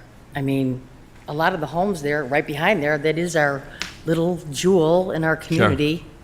So I just thought maybe they could do it out, make it not so modern. I mean, it's beautiful. I think it's a great idea. I realize it's a eyesore to the community, but it just is going to look so modern. I mean, that property, it looks terrible now, but Yes. I mean, it's a great idea. It Sure. looks beautiful as our entryway to Orland Park on Southwest and Union and everything, but it just looks so modern. I mean, aren't we trying to keep everything? I mean, I got to have 4-inch siding. I have to have all these conformities. As modern as is 9750 and the University of Chicago Yeah. Hospital and our parking garage. Okay. Right Yeah. within walking distance. Well, that doesn't look as modern as this is going to look, just a suggestion. So you don't like the appearance? Not just the appearance. I think the sky, the rooftop thing looks good. It looks really cool Okay. and everything. Just the material, not so modern looking Okay. to fit in with our little We'll have the jewel. petitioner address that. Thank you. That's it? Thank you. Sure. Would anybody else? No? Mrs. Kettman, perhaps you'd like to address this, the petitioner, about the choice of that facade rather than a old-looking facade, or if I'm... There is a delineation line here of two different village districts. And if we were in the historic district, this would be a different building. This is in the downtown district, and that area, we think, needs some pizzazz and some appearance. We're hoping to have a good mix of age of people, and we think this is a building that would get them a little excited. And we just think the architect did a great job in really putting something up that's going to look very attractive. And if you look at it, and to our neighbor, if you look at the materials, some of these pictures are maybe a little bit harsher. If you look at these materials, this is all regular brick and masonry products, and I think it's going to look very nice. One of the things that happens when you really try to not be imaginative is then we talk about cookie cutter buildings. This is not a cookie cutter building. It's not the vision of Mr. Hanson at all, and we kind of like it, and we think it's going to be exciting. Thank you. Thank you. Thank you. This time, I would ask if any of our commissioners have any questions that they'd like to ask the petitioner? I have none. Mr. Chair, may I have the floor? Commissioner Zamparelli. I'll get right to the point. Sorry. Parking, you know, I've got some concerns about parking. There's only 5 visitor parking spots, what I see. Where will the visitors park? Well, in a transportation-oriented district, it is to have 2 spaces for every apartment. To have 96, to have 96 spaces, we have 1.5, is very adequate. To say that there will probably be some people that don't have any cars there, but most of them would have 1 car. And when you have 5 spaces, we also will have the ability to use spaces in the parking area with the consent of the residents. So we still have capacity down there as well. So that's where, but to have 5, if most of these kind of buildings, people make deliveries, and there might be 1 or 2 people visiting, but beyond that, we think the architects, and he can address that too. I'll let him do that when I'm done. I mean, parking's tight there. I mean, I know that Zimmerman, I think, at his funeral home just put up a gate because the Irish patrons are there's just not enough parking in that area. So it's definitely a concern. Okay. Also the size of the door, you know, I mean, for bigger vehicles, I didn't see anywhere on here if there's a size. You know how vehicles are getting taller and taller. I'm kind of curious if a bigger truck can fit in that parking garage. Okay. Thank you. Why don't I have those answers Yes. right now?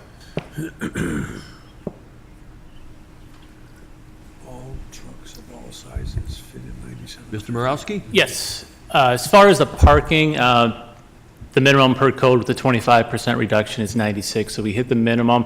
There will be stalls inside that'll be available. We envision the doors being on a motion sensor, similar to like a Navy Pier situation. When you drive up, they allow you in. What was it, the second question? How tall the door? Tall. Bigger vehicles. You know, Right, right. Right now, they're slated for 8 feet, not fully detailed. We have plenty of room in the parking garage. We could go up to 9, 9.5 if needed. The structure will be concrete, precast, 2-hour separation, so that, knowing that, when the structural engineer starts designing that main beam, we'll get that up as high as possible to allow for circulation in there. Thank you. Thank you. Anything else? That'll be all. Commissioner Aubin, you had a question? Yes, Mr. Sawson, if you'd be so kind. It probably would be cumbersome, but the largest parking lot in Orland Park is right across the street. Is there any arrangements that are made, or could there arrangements be made where parking could be, visitors generally come on the weekend? Yes. The train station is empty. There's Yeah. 1,000 parking spaces there. My understanding is that parking lot during non-commuter hours is a public parking lot. And that It's a would. public lot, they could use that. Yeah, they could, yes. Good question. Thank you. You have any questions, Commissioner Chalby? Yes. Commissioner Paul? Yes, Mr. Chairman. Has there been any kind of market study as far as the demand for these units? I don't know if they're going to be rented or sold, but I mean, is there a sense of Yes. being able to fill this thing? There have been numerous studies done to look at it, and the demand continues to be high. What's more important than the studies from experts, who aren't always right, is the marketplace and the success of the 2 other projects in that area. When they built the first one, I was here, and there were a lot of people that said you're never going to fill it up, and they filled it up in a year. And then the project to the east of there, very successful, and we are closer to the train station than both of them. So I think that's a real plus as well, and maybe a little smaller too. So we think we'll be fine. All right, well, thank you. Commissioner Chalby, did you have a question? I did. Thank you, Mr. Chairman. Stephanie, due to the density, the number of units, location, proximity to school, has staff have any concern regarding traffic flow hindrance? Good question. So, not at this point, as well as we're working with IDOT to revise or redesign the intersection of 143rd and Southwest Highway. And we understand this site is going to generate about 96. It has 96 parking spaces. I do not have the number of trips it will generate, but at this point, we do not have that concern. Thank you. Thank you, Mr. Chairman. Shelby. I was also going to ask about the, what Commissioner Paul, he alluded to it, was what type of studies have been done on absorption rates. I'm sure it's on, I know oftentimes some of these projects on the minds of some of the citizens who run into, what do we need another 64 apartments, and have you, and just logically thinking that a developer of this magnitude has done his studies before he's going to commit to a project such as this, but I think you answered it adequately, and that was one of my concerns as well. And obviously there's, and it's a good point about the University of Chicago for housing. That's an excellent point. And Commissioner Aubin brought up the issue of having the parking garage right across the street in case anybody had any large concerns about that. And the only other thing that I was concerned about was the increased traffic on Union Avenue. And just kind of answering myself a bit is that this going from commercial and residential to entirely residential, I think you have a lot of back and forth traffic when there's commercial property involved, whereas if it's residential, it may be more static. There'll be less trips. There'll be less trips, so Yes. thank you. Thank you. Thank you very much. And we've already had, that's fine, thanks. We've, I don't believe we have any presentations from the public. We've had one questioner, so I think we're good there. And we've addressed our commissioners with their questions. And will staff present the findings of fact? Mr. President, if I could take a couple minutes of your time before we get into the finding of facts? Please. Thank you. So a couple things I just wanted to bring it to your attention along that line. There is on-street parking allowed on Union Avenue, Yes. even though it's not going to be reserved for this project. Yes. But it will be available if additional visitor parking is required. And you brought a very good point, Commissioner Aubin, that the Metro parking lot will be available, but it will be available after the commuting hours. That's when it can be used, so that becomes a public parking at that time. We certainly will work with the parking garage clearance to make sure that, as a minimum, it meets the code-required ADA van accessibility in the parking garage. And I was just looking at the site plan that, which will require at least 8'2" clear, which is the tallest Vehicle. handicap van that will be available, that people will be using, so that should be able to accommodate in there. And then the last part, which is not related to the market study, Commissioner Paul, but we have data that 9750 at present is operating at 97% occupancy. It is. So if that relates to any information for your own conclusion, but I just wanted to bring that to your... Do we have similar numbers, statistics for the rental units by Orland Plaza, by Mariano's? You're talking about the Riva? Yeah, I do not have information about their occupancy. right. But I think this was asked and addressed adequately. And as far as the parking, the commuter, after commuter hours, does that differ from the weekend to the weekdays? So you also have that, yes. So it will also be available on the weekends as well. Thank you.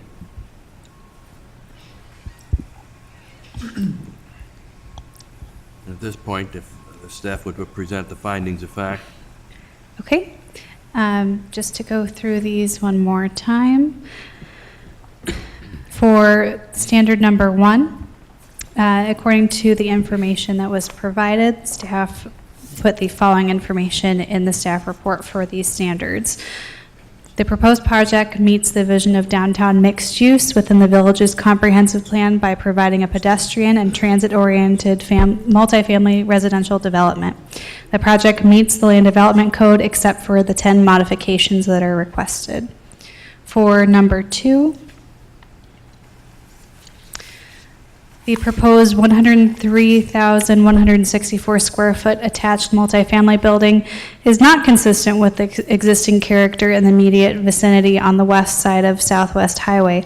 However, the comprehensive plan envisions downtown mixed use as the land use classification for the properties north and west of the subject site. Large lot single family is not an appropriate use within this classification according to the comprehensive plan. The Main Street Triangle is located east of Southwest Highway and is partially developed and matches the character of the proposed project. For number 3, the proposed building is 5 stories tall and adjacent structures are 1 to 2 stories tall. The average grade of the site is 706 feet and the top of the parapet is 760 feet. The grade at the properties to the north of the proposed building is between 707 feet to 722 feet. The north elevation of the building will show the 4 stories of residential dwellings, and the 2 levels of the parking garage will be underground, giving the appearance of a 4-story building when viewed from the north, from the existing single-family residential homes. The proposed project includes significant landscape buffering on the north side of the building between the existing single-family residential and the proposed building. The proposed landscape plan also includes landscaping for the west, south, and east sides of the site. Staff notes that the Sertoma Center multifamily residences, case number 2017-0671, was recently approved by the village. This project is located at 14205 Union Avenue and entails a 3-story multifamily residence with 16 dwelling units. This property was used as a funeral home before the Sertoma Center approval. Construction has not yet started at this site as of the date of this report. For number 4, staff does not have an expert opinion on this standard. However, the petitioner did provide evidence at this meeting. For number 5, the petitioner is dedicating a portion of the land to the village for roadway improvements at the intersection of 143rd Street, Union Avenue, and Southwest Highway. The petitioner will provide fees associated with parks requirements, and village services and utilities are located near the property and are available to the subject site. For number 6, the petitioner is contributing cash in lieu of parkland. The proposed project meets standards for lot coverage, which is a maximum of 75%. The proposed lot coverage is 71%, and this includes lot 1 only. The other portion of the property is to be dedicated and is not included in this 71% calculation. For number 7, staff does not have an expert opinion on this standard. However, the petitioner did provide a response to this standard in their set of standard responses. And for number 8, the petitioner has consistently been willing to work with staff to achieve a development project that meets the village's development standards and future plans. I do want to note for the record that the petitioner's information on the adjacent property values, in the conclusion it states that they evaluated 64 units and 46 parking spaces. It actually should say 96 parking spaces, so just for the record, I think it was just a typo, but just to correct that for our information. And that concludes the findings of fact as discussed in the staff report and supplemented by the petitioner and the discussion at this meeting. Thank you very much. I would ask if any of our commissioners have any final comments prior to taking a vote. Commissioner Robin? None. Commissioner Zamparelli? None. Commissioner Paul? No, thanks.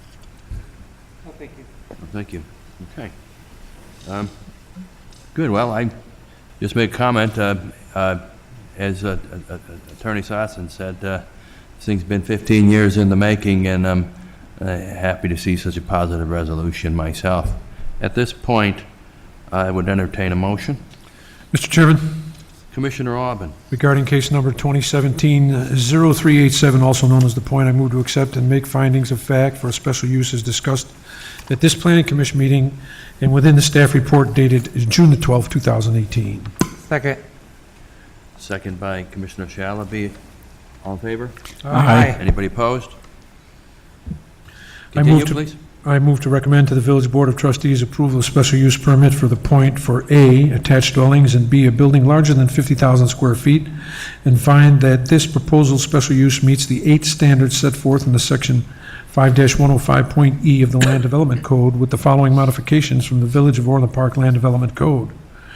Number 1, building height, section 6-212.D.3.C. A 2-story modification to allow maximum of 5 stories. Number 2, building setback, section 6-212D6C. A 2-foot 9 3/4 inch modification to allow a 2-foot 2 1/4 inch setback at the southwest corner of the building after a dedication of land at the south portion of the site. Number 3, rear yard setback, section 6-212D6D. A 20-foot modification to allow the underground parking to be set back 10 feet from the rear or north property line. Number 4, parking setback landscape buffer, section 612D.6.E and section 6305D.4B.1, an 8-foot 10-inch or an 8 to 10-foot modification for the east and west parking landscape setback to allow 2 feet of landscaping between the parking lot and right-of-way. Number 5, parking lot and loading area location, section 612E-2, a modification to allow the trash enclosure and loading area to be located between the building and the street. Number 6, drop-off drive aisle setback, section 612, once again, E.2, a modification to allow drop-off and drive aisles between the building and the street. Number 7, drop-off drive aisle screening, section 612.E.2.G, a modification to allow less than 36 inches of screening adjacent to drop-off and drive aisles at certain locations. Number 8, street-level transparency, section 612 again, .E.3, an 11% modification to allow 24% transparency at street level. Number 9, retaining wall height, spacing, and setback, section 6302C31, a modification to allow height, spacing, and setback differences for retaining walls at certain locations on the site. Last but not least, foundation planning, section 6305.D.5.A, a 10-foot modification to allow 0 feet or inches of foundation planning along the east and west facades. Second. Second by Commissioner Shalaby. Commissioner Paul? Aye. Commissioner Zamparelli? Aye. Aye as well. Moving on. I move to recommend to the Village Board of Trustees approval of the site plan, preliminary landscape plan, elevations, preliminary plat of subdivision in accordance with the plans for The Point as noted on the list of reviewed plans included with the staff report dated June the 12th, 2018 with the following conditions. 1, that all final engineering and building division requirements must be met. Number 2, a final landscape plan and tree mitigation plan must be submitted within 60 days of final engineering for review and approval. Number 3, sign plans must be submitted for review and permit. Second. Second by Commissioner Shalaby. Commissioner Paul? Aye. Commissioner Zamparelli? Aye. Aye. Aye. Last but not least, I move to recommend to the Village Board of Trustees approval and authorization to execute the final plat subdivision subject to the following conditions. 1, submit a record plat of subdivision to the village for approval and recording. Second. Second by Commissioner Shalaby. Commissioner Paul? Aye. Zamparelli? Aye. Aye. Aye. Motion carries. This project is temporarily scheduled for Development Services Committee on June 18th and the Village Board of Trustees meeting July on 2nd. July 2nd. And I hereby make a motion to close the public hearing for case number 2017-0387, The Point. Second. Second by Commissioner Aubin. Commissioner Zamparelli? Aye. Commissioner Paul? Aye. Commissioner Shalaby? Aye. Motion carries.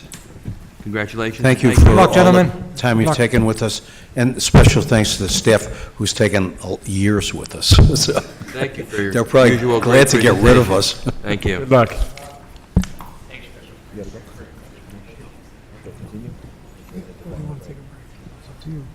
I recommend we take about a 3 to 5 minute break here.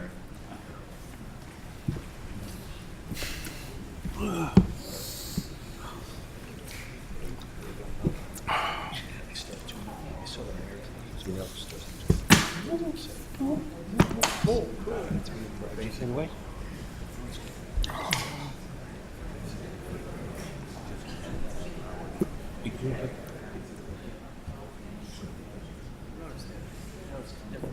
Huh? Once we get going. This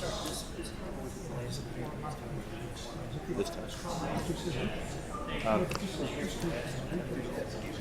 Well, the last one, I mean, yeah, just like monitor it the way I would, but then I went to a meeting with Nicole.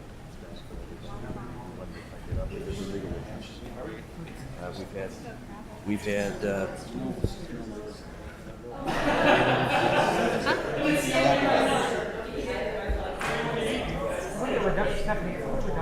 What? We're done. We're done.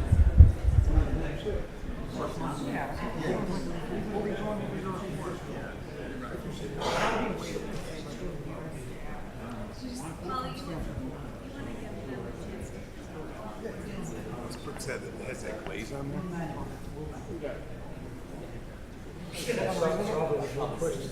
Dad always manages to squeeze the out into everything he does. Yeah. I do, but like it's really How are you, man? How are you? Everything good? I saw you rolling on the rolling. All right. Were you just do it there? Oh, no, right. No, I did. I got it next door too. I got the one next door. We just want to have the garage. That's fine. For next year. You don't want the garage garage.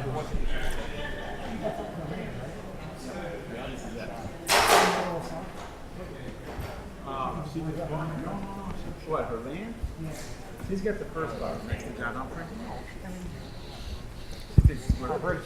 I don't know. Of course you can. Any stuff though, yeah. I mean, I don't get it, because most of her stuff is bad. Right. So, personally, it's No, because we had a plan there. What came first? Senior living room. no, that's the other five. No, we wanted hers. She wanted more than they wanted for that. Yeah. They said the money was in.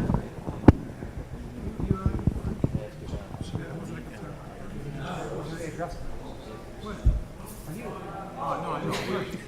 Absolutely. I think your point is great, but they don't want us to continue over, and I thought oh, they can say whatever they want. There you go. Yeah, that's easy. Especially in that school. In that school, not that your question. Perfect. Because those buses come out there. Yeah. We got a draft, the school board, we always had a problem with traffic. To the point where we're like, we want to reconstruct all the land around it. You know? But you know what, actually, Bruce Cooper lives up there, he's got most of those houses. I know. So. Well, you know what's happening there, right? Mike. Were you here when we did that one? Michael, we approve of all the changes. Okay, good. All right, let's move on. Yeah, That's good. I wasn't here for that, but That's good. I know. Mike, what's going on here? You're very thorough. I know. I'm For God's sakes, this guy goes up and gets his own freaking. I don't want to know what everything. Mike and I are gonna be fast. You guys are earning your. I mean, we lost our audience already. I know.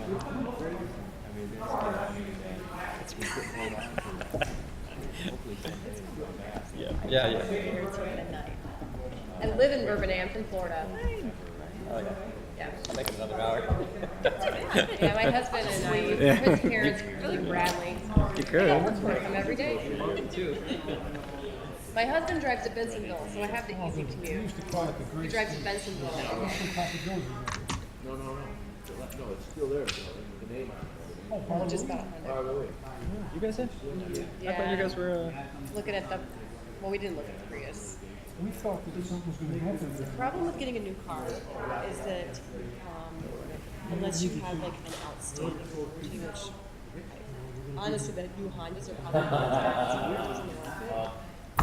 place, but Joe puts 40,000 miles in a year. That's crazy. That's crazy, right? What is it?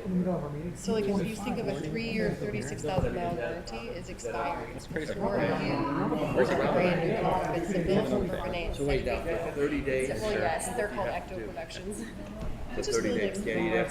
and it's a good company. Where in the door? I mean, they play video games. So it's 8:25 to where the base? It's about 3:40 in the It's morning. well, it's right outside. 8:25 at night. That's their. So we didn't, I didn't. You haven't eaten They- all day. But there's Well, I mean, like we're 6 gonna listen to students, and they're all like our age. Do they do audio, like music? Yeah, they do like, it's all audio. They have a live stream too, so they do like, just like production. Yeah. I got something? They do a lot of like, they do like call me on Barlow. shows, Yeah. computer stuff. And I will ask. they like touring. Somebody just called me. Did you say something about Barlow? I did, yeah, I asked. They do a lot of stuff. Like Somebody just called me about that. What are they saying, are they working at the same place every time? No, well, Who yeah, owns it? Is Bar, they have an office. No, but like, Christine, they got some dates. does Bar Louie still own it? A lot. Like, Or did have they- a few the bank gigs possess where it? Like they do that Summer Camp Festival that I was telling Did you see the about. public hearing sign in front of the old Wendy's? Yeah. Look at the date on it, I think it's It's wrong. big. It's like, do you know the band Umbrella? Yeah, is that where Okay, that so Andy's gonna be? that's one of their touring bands. I have like all the gear. And we I have saw your, gear for all our you was wearing a kids. shirt when it came in, I remember. Charlie has like his little like, tutti ah, Umphrey's okay. shirt. Yeah. So that's one of their touring bands, and that's like Umphrey's big festival. It's new, they got Umphrey's fencing around headlines with the every sign night and before the dates. nights, and Oh, like I all think the the, they date's call them 1852. scampers that go to this festival. Okay, let's They're all go. like Umphrey's heads or whatever the tour. I approve of all the changes. Oh, yeah, they love their band, right? Okay. I've heard of them, I've never from Chicago. Did you have leave? He didn't leave. No, he didn't, he just took a break. Oh, yeah. Probably getting his Bar Louie information. Bar Louie. Yeah, I didn't even see it on the See, agenda. one line. Bar Louie's I not, just huh? highlighted one line. Well, I don't even know how that came out. What? Bar Louie? Yes. Yes. I shouldn't see that. That's, oh. That's okay, that's, It's like this, Yeah. two architects call for set the stage the whole night. It's like Charlie Brown. Okay, no. Correct me if I go off script. Okay. Okay, mic's back on? Be opened and everything, right? This is still an Okay. hearing. All righty. Okay. Move on to item number 2018-0084, 2018 Land Development Code Amendments. And I will, guess it requires a motion to open the hearing. So I move that we open the hearing on this motion. I have a second? Second. Second by Commissioner Aubin. Commissioner, Aye. Aye. Paul? Aye. Okay, all in favor? And I would, this had to be published as well, didn't it? And it's been published like everything else has, so we're fine. And presentation from staff, and I would ask the commissioners to reserve any questions we have till after they're through making their entire presentation. Thank you, Mr. Commissioner. Thank you, Mike. Thank you very much. So the Land Development Code that Stephanie has been going through. Yes. Oh. Oh. Oh, I have to swear, do I have to swear our staff in? Oh, okay, anybody who's gonna, are you gonna talk? Okay, everybody's gonna talk? Get their right hand up. They already sworn in. Okay. Oh, yeah, Christie's gonna talk. That's right, no, they're not. Do you solemnly swear that the testimony you're about to give in this matter will be the truth, the whole truth, and nothing but the truth? Thank you. Proceed. Absolutely. Okay? Thank you, Commissioners. Commissioner Zamparelli, I've never met you, but it's a pleasure to meet you tonight. Thank you. For the benefit of the recording, if, when you're speaking, if you would just identify yourself. My name is Mike Mazza. I'm a planner with the village. About once or twice a year, the village undergoes a Land Development Code amendment. The code itself was written in about 1975, so it's about 40 years old, so obviously things change over time. So once or twice a year, we go back and look at how we can improve the code, both substantively and kind of clarify it so it's easier to read and use, which is what we're bringing to you today. We've proposed a number of amendments to a number of different sections, which I won't go through in detail here. These are the sections that we're proposing to amend. And with that, I'd like to just go through these as excitingly and as quickly as potentially possible.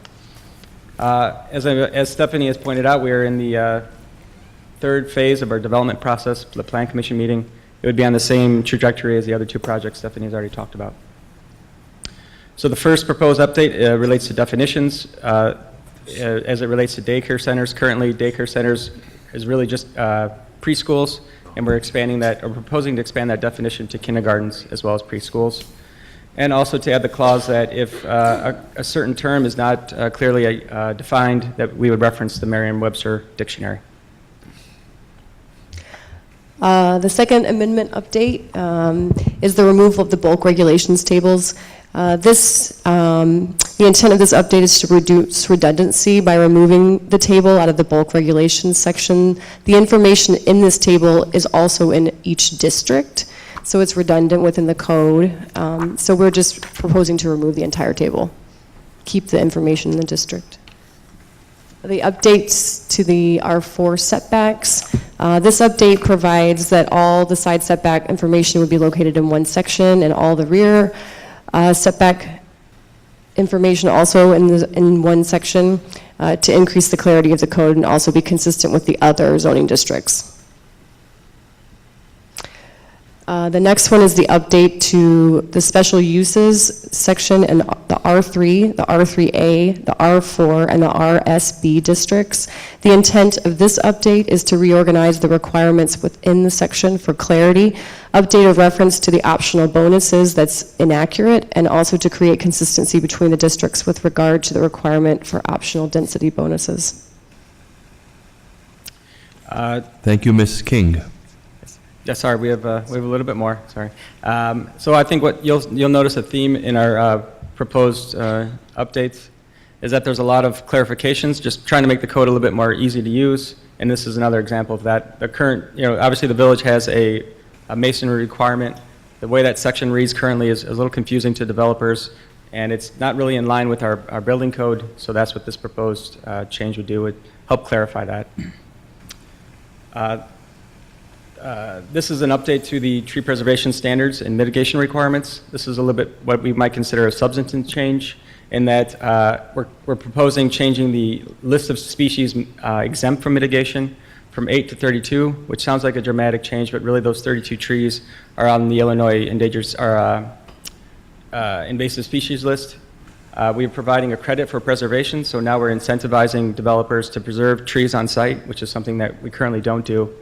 We're adjusting the tree mitigation ratio so that non-Illinois native trees are mitigated at half the ratio as native Illinois trees. And then we're proposing a cap on the maximum cash in lieu. For developments under 10 acres, it would be $50,000, and for over 10 acres, it would be $100,000. We're proposing updates to the outside storage of vehicle requirements. This is kind of an obscure section of the code, but there currently aren't any requirements for submittals when these kind of projects come in. So we've defined and clarified what those requirements would be in terms of the site plan and landscape regulations. We made some minor landscape and tree preservation sections apart from the mitigation requirements that I just talked about. They're very minimal, but they're really helping to clarify the code, which was updated 3 years ago in whole. So those clarifications are that single-family and duplex landscaping requirements would be slightly different. It would clarify the landscape plan requirements themselves, allow for some flexibility in plant diversity requirements, allow for smaller caliper tree sizes in certain situations, clarify that 3 years of consecutive naturalized landscape inspections are required before landscape or letter of credit withdrawals, and to clarify that as-built drawings are required upon acceptance of a stormwater management area. The next one addresses the VCD district's window transparency requirement. There actually currently is no definition within this district about how to calculate this, so there's been different interpretations based on the project and the planner at the time, so we're proposing a way to calculate that. The next one is an update to the building facades facing streets. This is a design standard that's found in each district right now. It's repeated. It is the same standard. We pulled this out of the districts and put it into the design standard section, and also clarified that it's not appropriate for non-residential or for residential buildings. The next one is adding temporary hiring offices to the temporary uses section of the code. Currently, this section doesn't exist. We'd had an uptick on requests from construction sites to put staffing trailers on the site. They meet a different requirement than, say, a construction trailer, because they ask the public to come in. They have ADA requirements for that purpose. But they're not really long-term like a sales real estate trailer. They have to be removed before occupancy, so we added a whole new section for this. The next one is an update to the COA process. That's the Certificate of Appropriateness procedure that we do for the Historic District. Generally, this was just mostly a cleanup and a reorganization of that whole procedure. We also made some updates to the training section in that to make it a little bit easier for our petitioners and for staff. The next section is the water body setback requirement. This is something you guys hear about a lot. That's that 25-foot setback we have adjacent to a water body. We do a lot of modifications on this. Within that, there's you know, the 8-foot maintenance path and all those things. We have these setbacks are listed in multiple code sections, and they're often called different things. So we were trying to clarify the wording and also create more consistency between the sections in our code. On this one, the village, over, I don't know, it's been a few years now, we've been given a lot of feedback from residents on the fact that they feel like our shed size is a little bit restrictive, and so staff looked at this as part of this land development code update and did some studies on adjacent communities and found that we were kind of shy on our sizing, and so we've proposed to increase the maximum shed size for basically all sheds to 200 square feet, and also to maximize the height from 13 to 15. Currently, there's not a clear section in the code that defines that if you begin the review process and you withdraw from that process, that you have to pay the fees that you accrue during that process. So this section would clarify that if you withdraw, if your petition is denied or terminated, those fees are still due. And a lot of times that's just engineering or legal fees.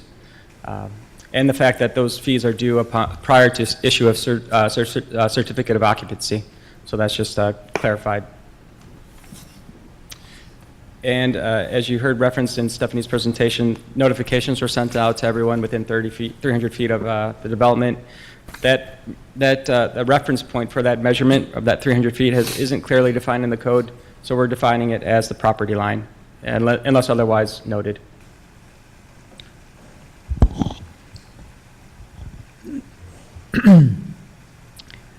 Khurshid Hoda, Assistant Director, Development Services. So we also revised or clarified the lot coverage, and we have now 3 standards: base, plus, and premium, and then we have a special category which is only for non-residential. The whole purpose of this is to clarify and make it easy for the petitioners to review it or understand it and make it more consistent, and then also to make it so that it relaxes the code in a way that it enables a return on investment for homeowners.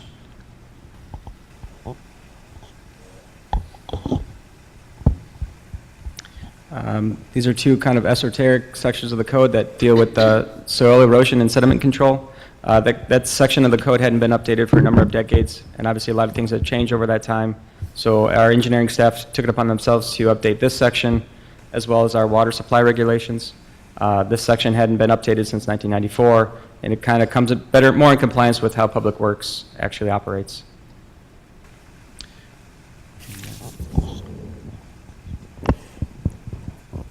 So we added a new section regarding letter of credit. Our intent as a village, we do not want to draw upon a letter of credit. We expect that the petitioners will complete their work, but there are rare occasions when we have to draw on it. But what the challenge we had is that when we did that, there was no mechanism for us to recover our own time and cost. So the staff had to spend quite a bit of time to prepare the document, bid the document, manage the process, and manage the construction administration. So we have added another section where the reasonable cost of our time and effort is charged as part of the letter of credit. And then finally, there are 3, I guess what we would call reference errors to clarify that dumpsters have to have lids. that parking requirements are based on gross building floor area as opposed to building floor area, and that we added a few clarifications on a diagram that we have that shows how parking should work. And that concludes our presentation. Thank you. I don't realize how much work goes into it, but I can see it's a lot of work, a lot of hours, a lot of years. I'll ask our commissioners if they have any comments or questions. Commissioner Paul? No, just a very nice job. I have no other really questions. Commissioner Shalaby? Great work, as always. Thank you, Mr. Chairman. Mrs. Zamparelli? Great work. I will comment on the sheds. I built many sheds in Orland Park, and I'm glad you finally raised it up a couple feet. It makes it, you know what? I don't like all this stuff outside, so good job. Commissioner Aubin? Ditto. Commissioner Parisi? Ditto. Thank you so much. You do such a good job. And we require, do we have a motion here? There is. Yes, we do. Who would like to tackle that? Motion to... I'd like somebody? I'll make him, I'll make a Commissioner motion. Zamparelli? I'll make a motion to, well, hold on, let me make sure I get this right, you know. Pages. All the way in the back. Is it? Here. I make a motion to move and accept the findings and facts of this planning commission, the findings of the facts set forth in this staff report dated June 12, 2018. Second. Motion by Commissioner Zamparelli, seconded by Commissioner Shalaby. Commissioner Paul? Aye. Commissioner Robin? Aye. Commissioner Parisi? Aye.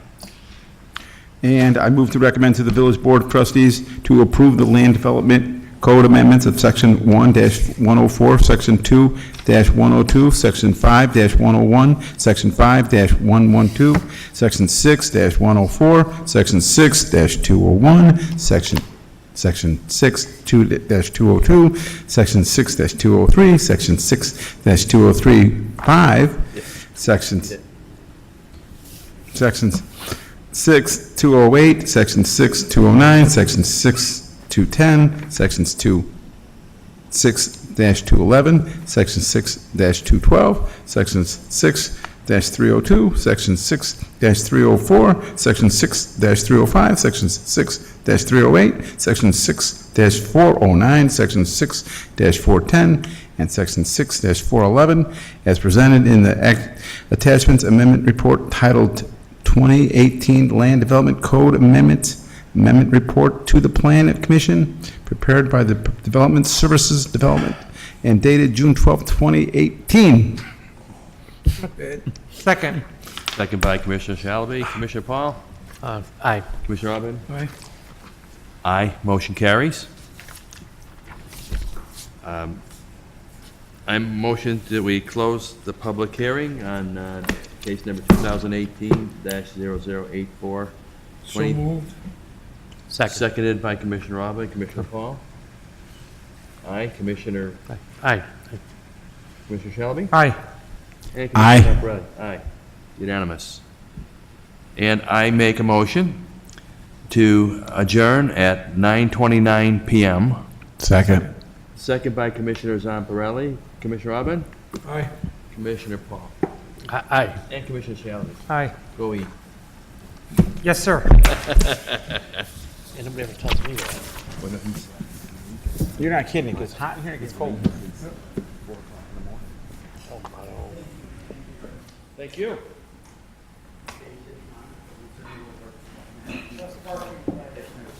Yeah, the only thing is, I thought, as it turns out, the easiest thing to go was cruise, and they went and represented everything you guys did all over again with more than, I mean, if you could manage that in the future.